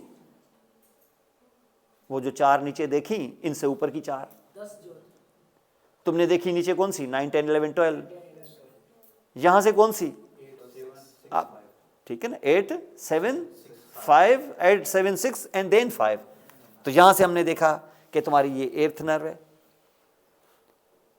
दिस वन, ये 8th नर्व है। ये तुम्हारी 7th नर्व है जिसको हम फेशियल नर्व कहते हैं। ये तुम्हारी 6th नर्व है जिसको हम एब्ड्यूसेंट कहते हैं। और ये है तुम्हारी 5th नर्व। 5th नर्व आपको से 5th तो बहुत बड़ी है। जो 5th है नर्व, ये बाहर निकल के 3 हिस्सों में बढ़ जाती है। ये 3 हेडेड नर्व है, यानी बंदा एक, जो समझो सांप एक है, उनके 3 मुंह हैं उसके। तो ये है क्या? 3 हेडेड नर्व है। हेड को जेमिना कहते हैं, जेमिनस। तो इसका आदि 3 हेडेड ट्राइजेमिनल नर्व, इसको नाम है क्या? ट्राइजेमिनल का एक डिवीजन यहाँ आंख की तरफ जाता है, तो कहते हैं उसको हम ऑफ्थेल्मिक डिवीजन। एक डिवीजन यहाँ जाता है जिसको हम कहते हैं मैक्सिलरी डिवीजन, ये मैक्सिला बोन है। एक डिवीजन जाता है इस बोन को जिसको मैंडिबल कहते हैं, मैंडिबुलर डिवीजन। तो ये 3 डिवीजनें होती हैं। और ट्राइजेमिनल नर्व बहुत इंपॉर्टेंट नर्व है। ये यहाँ से लेके यहाँ तक और यहाँ तक ऑलमोस्ट सारे फेस से जो भी आपकी जनरल सेंसेस होती हैं ये नर्व कैरी करती है। यानी ये यहाँ अगर तुम्हें कोई चीज़ निकले और तुम्हें पेन हो जाए, यहाँ मैं टच करूँ और तुम्हें फील हो टच, तो ये लेके जाएगी आपकी 5th नर्व की ऑफ्थेल्मिक डिवीजन। और 5th नर्व है जो हम इसको कहते हैं, हम क्रेनियल नर्व को ऐसे भी लिखते हैं CN5, 5वीं क्रेनियल नर्व, क्योंकि ये भी 5 है, ये भी 5 है, ये भी 5 है, क्योंकि नर्व तो एक ही है। तो ये पहली डिवीजन ये है जिसको V1 भी कहते हैं, इसको V2 भी कहते हैं और इसको V3 भी कहते हैं। तो V1 ऑफ्थेल्मिक, आंख की तरफ जाने वाली, V2 मैक्सिलरी, मैक्सिला की तरफ, यानी ये गाल और ये वाली चीज़, V3 मैंडिबल। तो मुख्तलिफ जगहों पर ये मुख्तलिफ, लेकिन ये तीनों ही नर्व्स मिल के आखिर में एक ही नर्व बनेगी जो आपके पोन्स के साथ अटैच होगी। ये निकलने के बाद 3 होती हैं, and this will B actually the trigeminal nerve. तो हम इसको ट्राइजेमिनल नर्व कहते हैं। अब इस ट्राइजेमिनल नर्व क्या सिर्फ ट्राइजेमिनल के उसके बाद ये 6th नर्व भी है एब्ड्यूसेंट, और फिर आपकी ये 7th भी है फेशियल, और आखिर में 8th भी है वेस्टिबुलर। ये 3 नर्व्स आपकी अटैच हैं यहाँ पर लोअर डाउन, और एक ये ऊपर, ये 4 हैं। तो इसका मकसद है कि 4, और ये कहाँ नजर आई आपको? फ्रंट से। क्यों? सारी नर्व्स फ्रंट पे होती हैं सवाए एक के जो चल के दिखाता हूँ। तो every will be here, every nerve will be attach to the front of. तो मेजर चीज़ आपने यहाँ पे देखी। अब सवाल ये पैदा होता है कि ये वाले फाइबर्स इतने मेजर लैंडमार्क कुदरत ने दिया क्यों यहाँ पर, कि ये सारे लैंडमार्क, यानी यूँ समझ लो कि आप यहाँ हैं और आगे से कोई चीज़ डाल दें, सारे लैंडमार्क छुप गए आपके। इन फाइबर्स की इतनी इंपॉर्टेंस तो होती होगी यकीनन। अब यहाँ आपको दिखाया था हमने कि बिहाइंड द ब्रेन स्टेम एक बहुत बड़ा स्ट्रक्चर है, उसी के भी 2 हेमिस्फीयर्स हैं, उसका नाम सेरिबेलम है। सेरिबेलम ब्रेन स्टेम के इन 3 पोर्शंस में से किसके पीछे है? पोन्स के पीछे।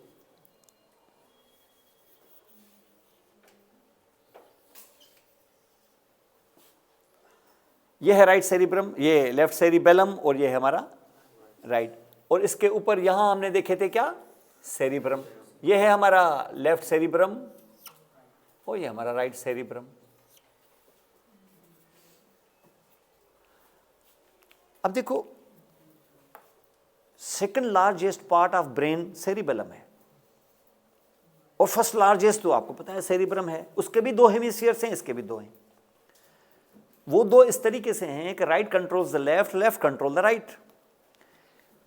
ये 2 हैं भले, लेकिन here left controls the left, right control the right. यहां अपोजिट नहीं है। दूसरी चीज आप सेरिबेलम में देखें, ये सेरिबेलम में चल के हम डिस्कस करेंगे, लेकिन यहां समझ लें कि सेरिबेलम कुदरत ने दिया है कि ये सेरिब्रम की नौकरी करेगा।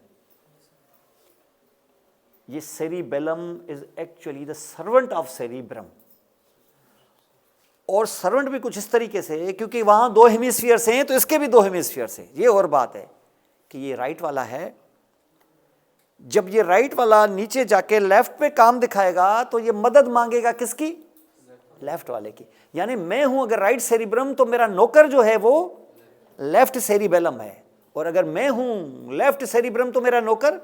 इसकी मिसाल मैं ऐसे देता हूं कि आप यहां जिस घर में रहते हैं, आपका नौकर आपके साथ वाले घर के सर्वेंट क्वार्टर में रहता है। यानी आपके घर के सर्वेंट क्वार्टर में नहीं रहता। कहां रहता है? दूसरे घर वाले के सर्वेंट क्वार्टर में, और उसका नौकर आपके। समझ रहे हैं आप? अब सवाल यहां यह है कि जब ये सेरिब्रम की कॉर्टेक्स से उठा कोई ट्रैक्ट, और दूसरी चीज भले सेरिब्रम का नौकर है, लेकिन सेरिब्रम काम कौन से करता है? बहुत सारे काम, ऑलमोस्ट सारे ही काम।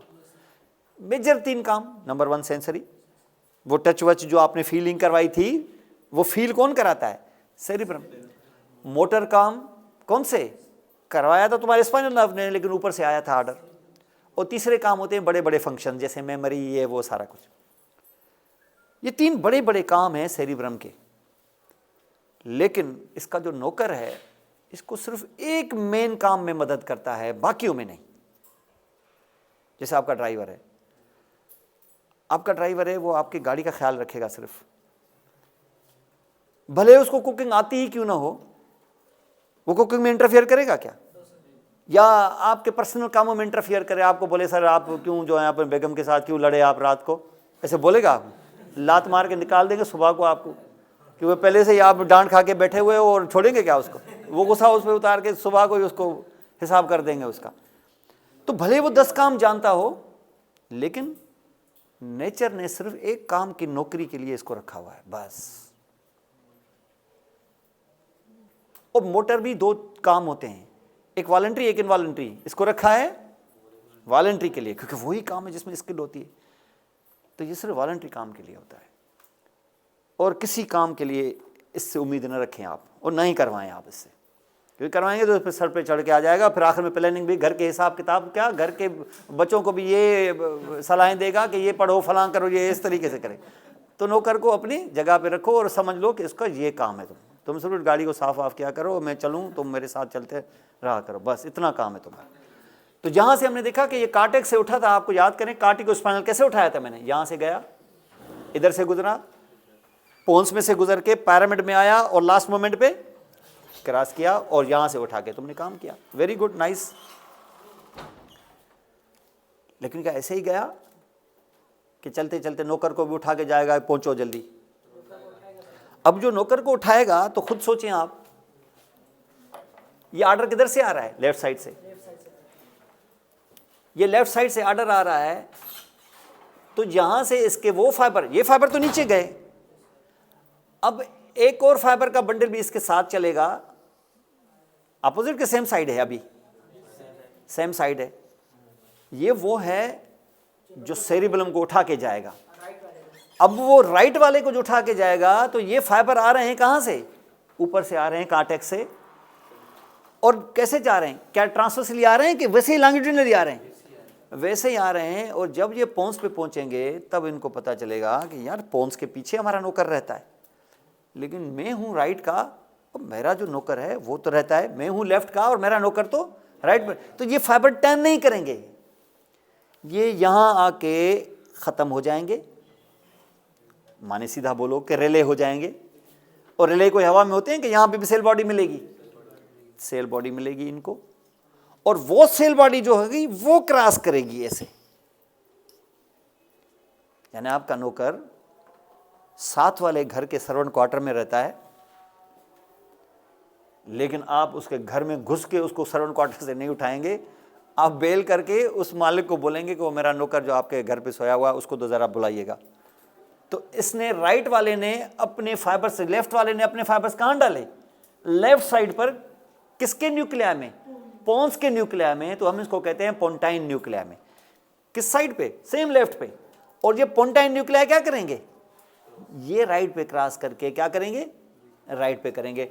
तो ये मेरा नौकर उठ के खड़ा हो जाएगा, और फिर मेरा नौकर क्या करेगा? उधर साइड पे पहुंच जाएगा, इधर मेरी मदद हो जाएगी। इसका मकसद ये है कि सेरिब्रल कॉर्टेक्स को, सेरिब्रम को सेरिबेलम अपने असल नौकर के साथ जोड़ने का रोल किसने प्ले किया? पोन्स ने। तो इसका मकसद यह है कि पोन्स क्या कर रहा है? ब्रिजिंग रोल प्ले कर रहा है, ब्रिज का रोल। इसलिए पोन्स का नाम है, एक्चुअली पोन्स लैटिन लैंग्वेज में कहते ही ब्रिज को है। ये पुल का रोल प्ले कर रहा है, किसके और किसके बीच में? ये नहीं कहना कि ये ब्रिज है between mid brain and medulla oblongata, फिर तो मेडुला ऑब्लांगेटा का भी ब्रिज है स्पाइनल कार्ड और पोन्स के बीच में, फिर तो मिड ब्रेन भी ब्रिज है बिटवीन डायंसेफ्लॉन एंड पोन्स, सभी ब्रिज है। ये ब्रिज है किसके और किसके बीच में? सेरिब्रम और सेरिबेलम के बीच में। और ये जो फाइबर्स यहाँ से पोन्टाइन सेल बॉडीज जो हैं, ये जो न्यूक्लिया हैं, इसके फाइबर्स जब जाएंगे तो क्या वो लॉन्गिट्यूडिनल जाएंगे कि वो ट्रांसवर्स जाएंगे? लॉन्गिट्यूडिनल जाएंगे। ये कैसे जाएंगे? ट्रांसवर्स जाएंगे। एक होंगे कि लाखों करोड़ों होंगे। तो इसीलिए लाखों करोड़ों फाइबर्स, ये लेफ्ट वाले राइट को जाएंगे तो फिर राइट वाले लेफ्ट को जाएंगे। तो ये पूरा दफन हो जाएगा किससे? ट्रांसवर्स पोन्टाइन फाइबर्स की वजह से। ये इतने इंपॉर्टेंट फाइबर्स हैं इस पॉइंट ऑफ व्यू से कि ये ब्रिजिंग रोल प्ले करते हैं, connecting the cerebral hemisphere with contralateral cerebellar hemisphere. इसको ज्वाइन करते हैं यहाँ पर। इसको कहते हैं क्या? Transverse pontine fibres. और ये उसके बाद अटैचमेंट आपकी क्रेनियल नर्व्स की, जो फ्रंट में इस तरीके से यहाँ पर होगी। अब यहाँ पर हम देखें बैक से देखने जा रहे हैं।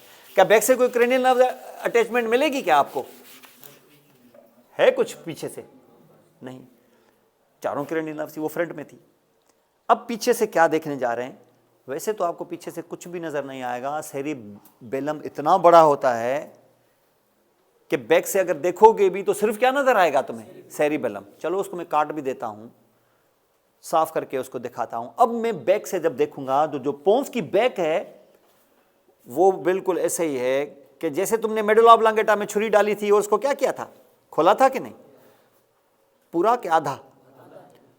पोन्स के साथ तुम ये हशर करो कि उसमें पूरी छुरी डालो और अब के बार आधा नहीं, फुल डालो और बाहर निकालो, वो गीली होगी। क्यों?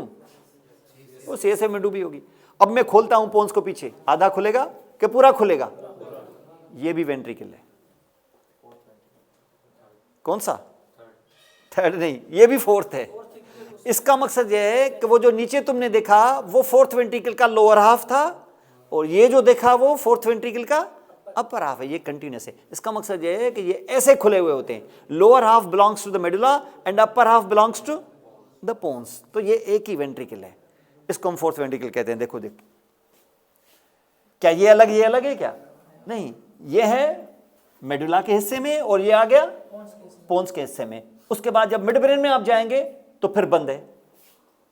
तो क्या उधर होगा कोई फोर्थ वेंट्रिकल? क्या तो उधर फिर क्या होगा? फिर सेंट्रल कैनाल होगा। तो वहां फिर सेंट्रल कैनाल है।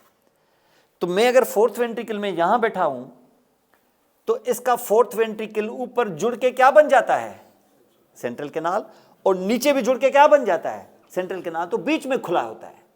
और खुला होता है, आप बोलेंगे ये सीएसएफ तो बह जाएगा। बहेगा हरगिज नहीं, क्योंकि यहां उसके ऊपर चढ़ा है क्या? सेरिबेलम। वो उसको बहने नहीं देता। और जैसे फोर्थ वेंट्रिकल में क्या बनता है, क्या सिंथेसाइज होकर सीक्रेट होना शुरू कर देता है उसके वाल से? सीएसएफ। वो सीएसएफ सिर्फ इस वेंट्रिकल से नहीं, अगले 3 वेंट्रिकल और आने वाले हैं, वहां से भी बनता है। ये 4 फैक्ट्रियां हैं जहां से सीएसएफ मैन्युफैक्चर होता है, सीक्रेट होता है। कहां से? प्लाज्मा से। और प्लाज्मा किधर है? ब्लड वेसल से। तो वहां की ब्लड वेसल से ही आता है। समझ गए? तो ये मेडुला ऑब्लांगेटा और ये उसके बाद ये पोन्स का मामला देखा आपने, ये फोर्थ वेंट्रिकल।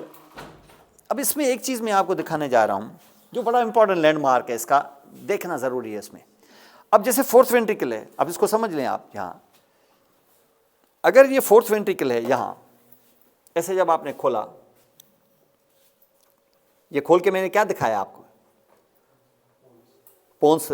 तो अंदर जब आपने छलांग लगाई ऐसे, समझ लो कि आप अंदर तालाब में चले गए और आपके पांव गीले हो गए। क्यों? सीएसएफ है। अगर आप उसके फ्लोर को यहां फील करें, ठीक है, मटेरियल फील करें, तो आपके मटेरियल को जब हाथ लगेगा तो ये ग्रे मैटर होगा, व्हाइट मैटर होगा? White matter. ठीक है, इसको मैं दोबारा बंद कर देता हूं। चलें, इसको पहले ऐसे खोला ना आपने, पहले ये बंद है, पहले बंद था, ये सेंट्रल कैनाल था, ये क्या था? ग्रे मैटर था। और ये व्हाइट मैटर है। ये आगे फिशर था, पीछे सल्कस थी कि नहीं? अब तुमने यहां से छुरी डाली है, ऐसे ऐसे ऐसे, और यहां तक आ गए और छुरी को निकाल दिया तो गीली हो गई थी ना छुरी, क्योंकि किसको टच किया था उसने? सीएसएफ को। अब निकाल के मैं इसको खोलता हूं ताकि वेंट्रिकल बन जाए। ये गोल रहेगा कि खुल जाएगा?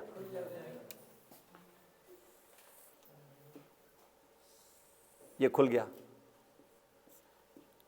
ये क्या बह गया पीछे? ठीक है, इसको अब इस सीएसएफ के अंदर मौजूद सेंट्रल कैनाल को सराउंड कौन कर रहा है?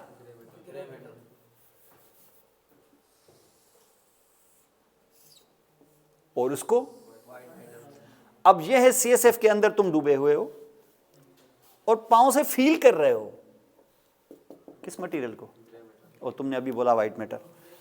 इसका मकसद ये है कि ये जो मैंने इसको खोल के ये फीलिंग दी है, तो ये क्या है? ग्रे है, क्योंकि भी सेंट्रल कैनाल को पहली चीज सराउंड करके कौन सी होती है? इसके बाहर व्हाइट होगा। क्या तुम फील करोगे व्हाइट को? क्या तुम ग्रे को फील करोगे? और जो ग्रे को फील करोगे तो जो ग्रे मैटर है तुम्हारा, ये इसको दोबारा मैं ऐसे करूं तो इसका आगे वाला जो हिस्सा होगा, ये वाला हिस्सा, ये मोटर होगा और ये सेंसरी होगा। क्योंकि आपको पता है ना, जब बंद होते हैं तो सेंसरी पीछे होता है, वो मोटर आगे होता है। इसको जो मैं खोलूंगा ऐसे तो ये लेटरल हो जाएगा मेरा सेंसरी और ये मीडियल हो जाएगा मेरा मोटर, क्योंकि मैंने ऐसे खोला है इनको, तो मोटर आगे आ जाएंगे सारे। तो ये यहाँ पर मौजूद होगा। और मुझे पता है कि यहाँ से मोटर न्यूरॉन्स जो मौजूद होंगे, इनसे जो एग्जाम्स बाहर जाते होंगे वो क्या बनाते होंगे? नर्व्स।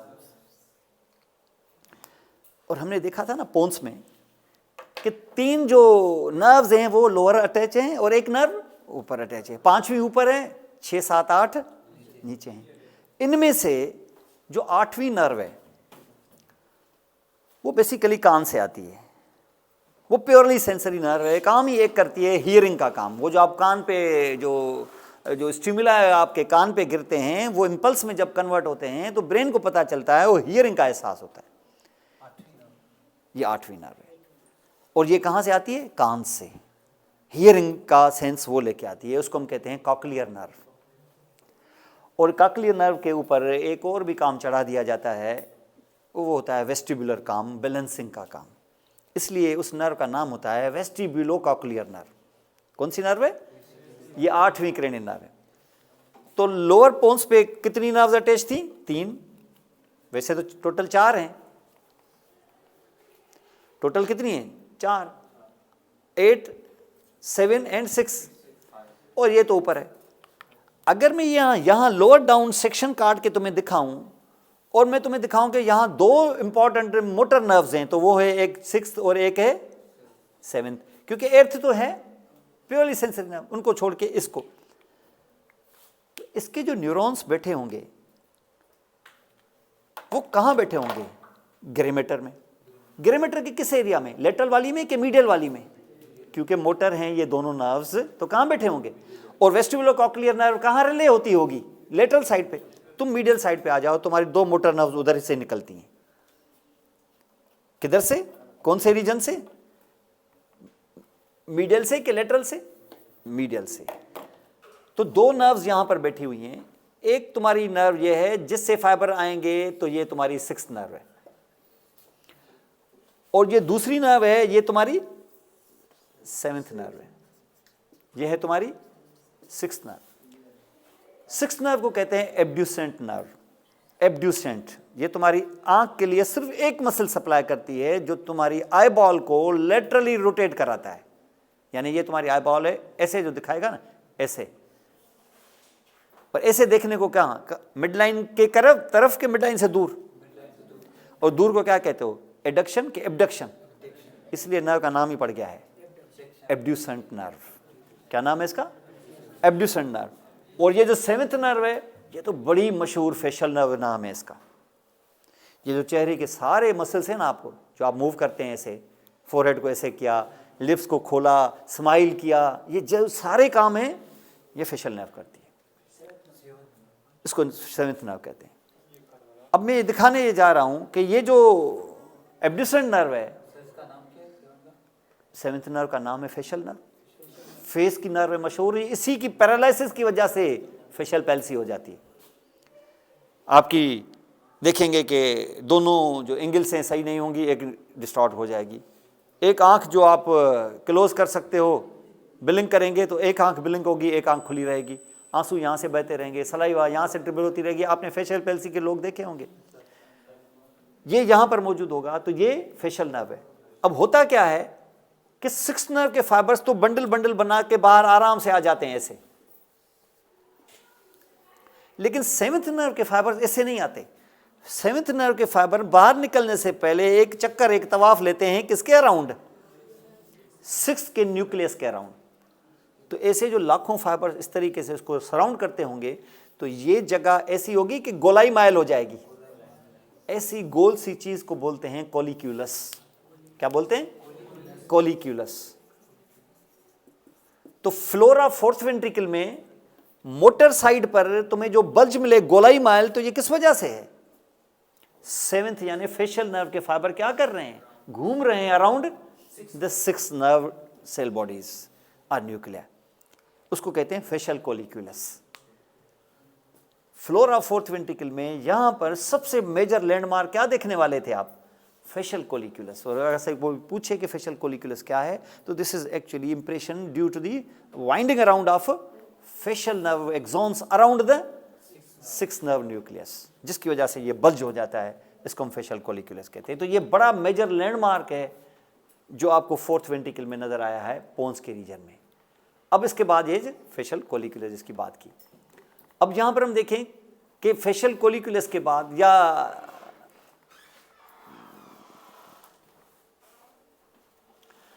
अब यहां पर सीधे खड़े हैं आप, आपने मेजर लैंडमार्क्स देखे इंटीरियर साइड से, किसके?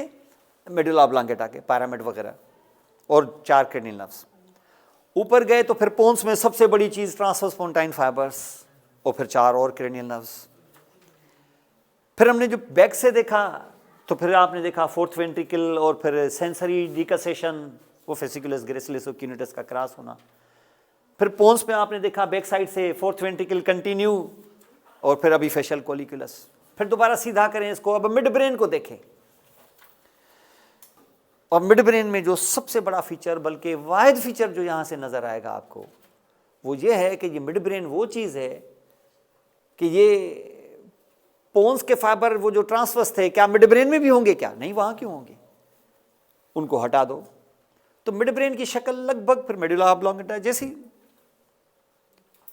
अब मिड ब्रेन की एक बहुत इंपॉर्टेंट जिम्मेदारी यह है कि जो भी इसके साथ फाइबर्स आ रहे हैं, क्या सिर्फ डिसेंडिंग है, क्या असेंडिंग भी होंगे? तो उनको अब बड़े आराम से 2 साइड पे लेके जाए, 2 सेरिब्रल हेमिस्फीयर्स की तरफ। तो ये यहां से ही तैयार हो जाएगा, ऐसे स्प्लिट हो जाएगा, सारा नहीं, ऐसे हो जाएगा तो उसकी तो सेंट्रल कैनाल ही खुल जाएगी। ये आगे से ऐसे होगा, तो ये पैकेट्स होंगे फाइबर्स के।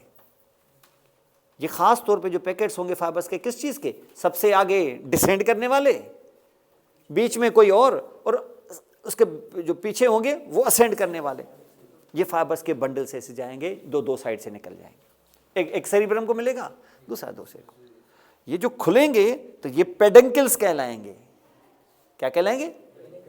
किधर गए? तो हम इसको कहेंगे सेरिब्रल पेडंकल्स। क्या कहेंगे उसको? देख लो कैसे। तो इसका सबसे मेजर लैंडमार्क कौन है? Cerebral peduncles. ये देख लो, देख लिया आपने? ये किधर गए? एक डायंसेफ्लॉन से गुजर के अपने सेरिब्रम में, और दूसरा गुजर के और बड़े आराम से उसने डिसेंडिंग ट्रैक्स को भी रिसीव कर लिया, और बड़े आराम से उसने असेंडिंग ट्रैक्स को भी डिलीवर कर लिया जो वहां से गुजरे हैं। तो सबसे मेजर लैंडमार्क क्या हुआ इसका? सेरिब्रल पेडंकल, और फिर यकीनन क्रेनियल नर्व्स भी। कितनी? 2 के 1? 2, क्यों? एक पीछे है और तुम फ्रंट देख रहे हो, तो अभी कितनी? 1। तो फ्रंट से 1 देखेंगे आप, और 1 देखेंगे बैक से, क्योंकि टोटल इसमें 2 होती है ना।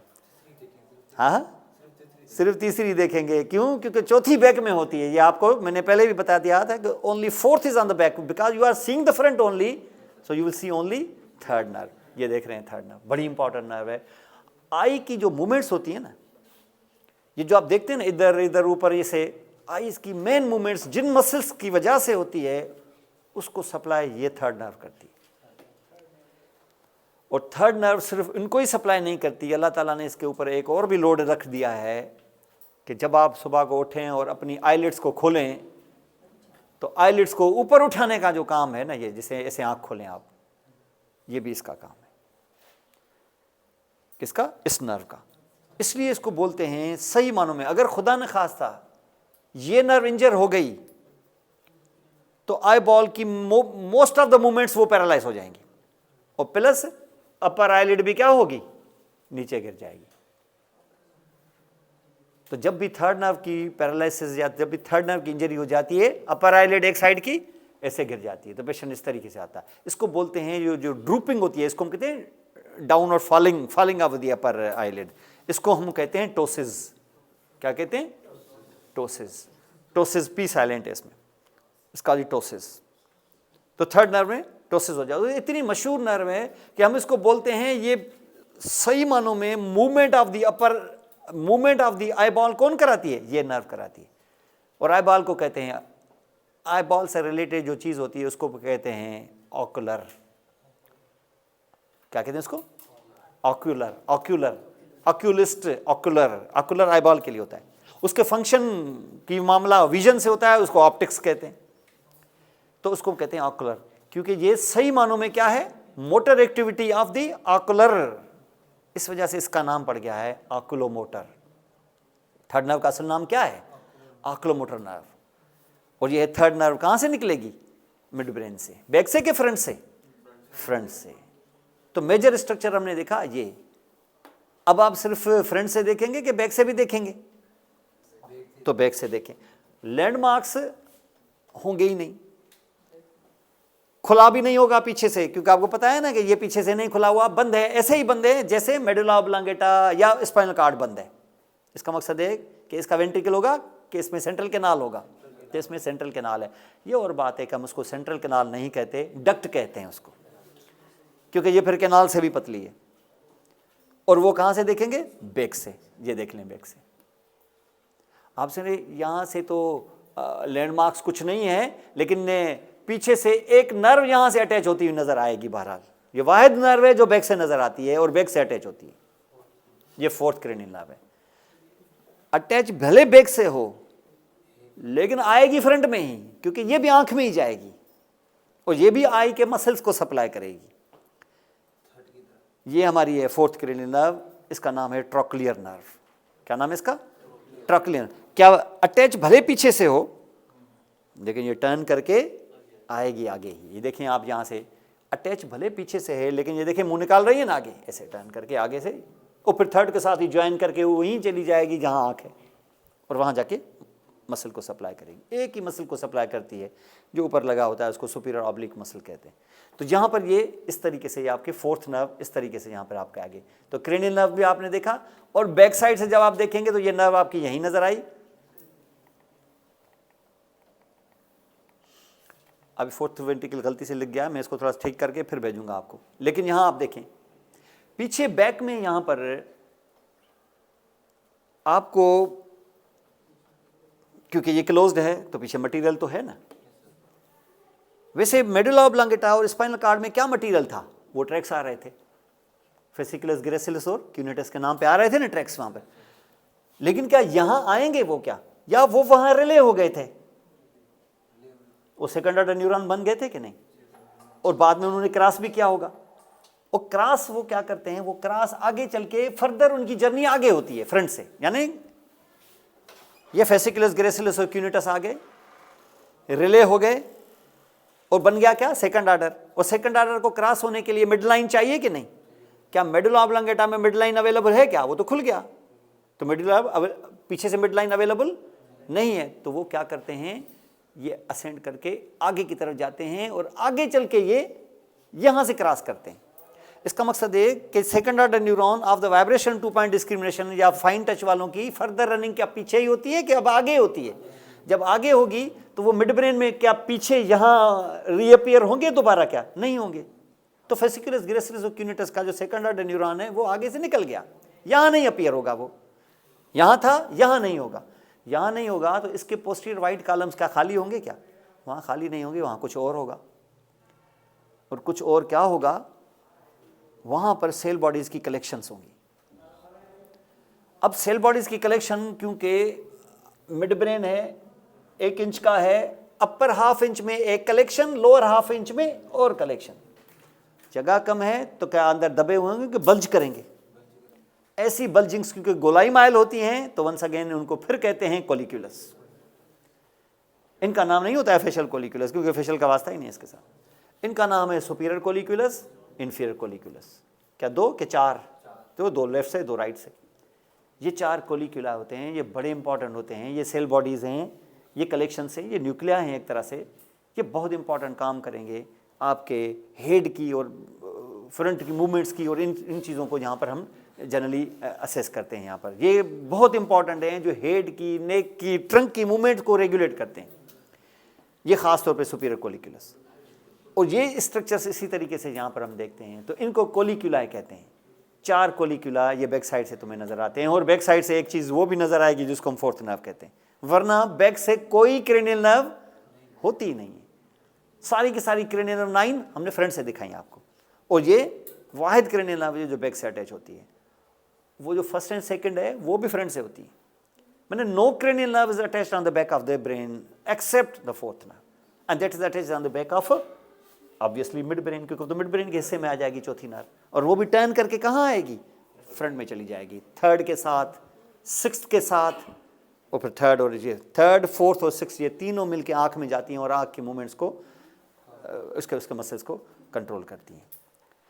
अब ये लैंडमार्क्स हैं, इनको मिला के हम कहते हैं ब्रेन स्टेम, और ये ब्रेन स्टेम है जिसमें बिहाइंड से कौन सा स्ट्रक्चर है, सेरिबेलम। और सेरिबेलम ऐसे नहीं है कि बिहाइंड से पड़ा हुआ है और तुम हाथ छोड़ दोगे तो गिर जाएगा, नहीं, ये कनेक्टेड है किसके साथ, पोन्स के साथ। फिर अब पीछे से है, क्योंकि एक्सपेंडेड इतना होता है कि सिर्फ पोन्स के साथ ही कनेक्टेड नहीं है, मेडुला ऑब्लांगेटा भी अलग से कनेक्शन देगा उसको, और मिड ब्रेन भी अलग से कनेक्शन देगा उसको। तो आपका सेरिबेलम ब्रेन स्टेम के बिहाइंड है, लेकिन उसका कनेक्शन इन तीनों स्ट्रक्चर्स के साथ अलग अलग है। समझ गए, इन अलग अलग इन स्ट्रक्चर्स के इन बंडल्स को हम कहते हैं पेडंकल्स। आपसे ने वो भी तो आपने नाम लिया था सेरिब्रल पेडंकल्स, ये सेरिबेलार पेडंकल्स हैं। कितने, 3 के 6? देखो तुम 3 पढ़ोगे, एक साइड से पढ़ेंगे सिर्फ, तो 3 पेडंकल्स हैं जिनका सिंपली नाम है superior cerebellar peduncle, middle cerebellar peduncle, inferior cerebellar peduncle. अगर कोई आपसे कहे कि भाई सुपीरियर सेरिबेलार पेडंकल किन 2 चीजों को आपस में जोड़ता है, को किसके साथ, मिड ब्रेन के साथ, और मिडिल सेरिबेलार पेडंकल किस चीज को जोड़ता है, किसके साथ, पोन्स को, किसके साथ, और ऐसा ही फिर मेडुला ऑब्लांगेटा जोड़ता है middle cerebellar inferior cerebellar peduncle को through cerebellum to medulla oblongata. तो इसका मकसद है कि 3 पेडंकल पकड़ के बैठे हुए हैं सेरिबेलम के एक हेमिस्फीयर को, तो 3 पकड़ के बैठे हैं दूसरे सेरिबेलार हेमिस्फीयर को, और इस तरीके से जकड़ा हुआ है। और इस पेडंकल के जरिए जाएगा कौन, चीजें जाएंगे भी फाइबर्स, आएंगे भी फाइबर्स। तो ब्रेन स्टेम से सेरिबेलम की तरफ जाने के रास्ते हैं 3 पेडंकल्स, चौथा कोई रास्ता ही नहीं है। तो सिग्नल जाएंगे सेरिबेलम को तो यहीं से, आएंगे तो यहीं से। तो this passage will be actually, ये होमवर्क इंशाल्लाह होगी हमारी नेक्स्ट क्लास, जिसमें मैं आपको कराऊंगा सेरिबेलम।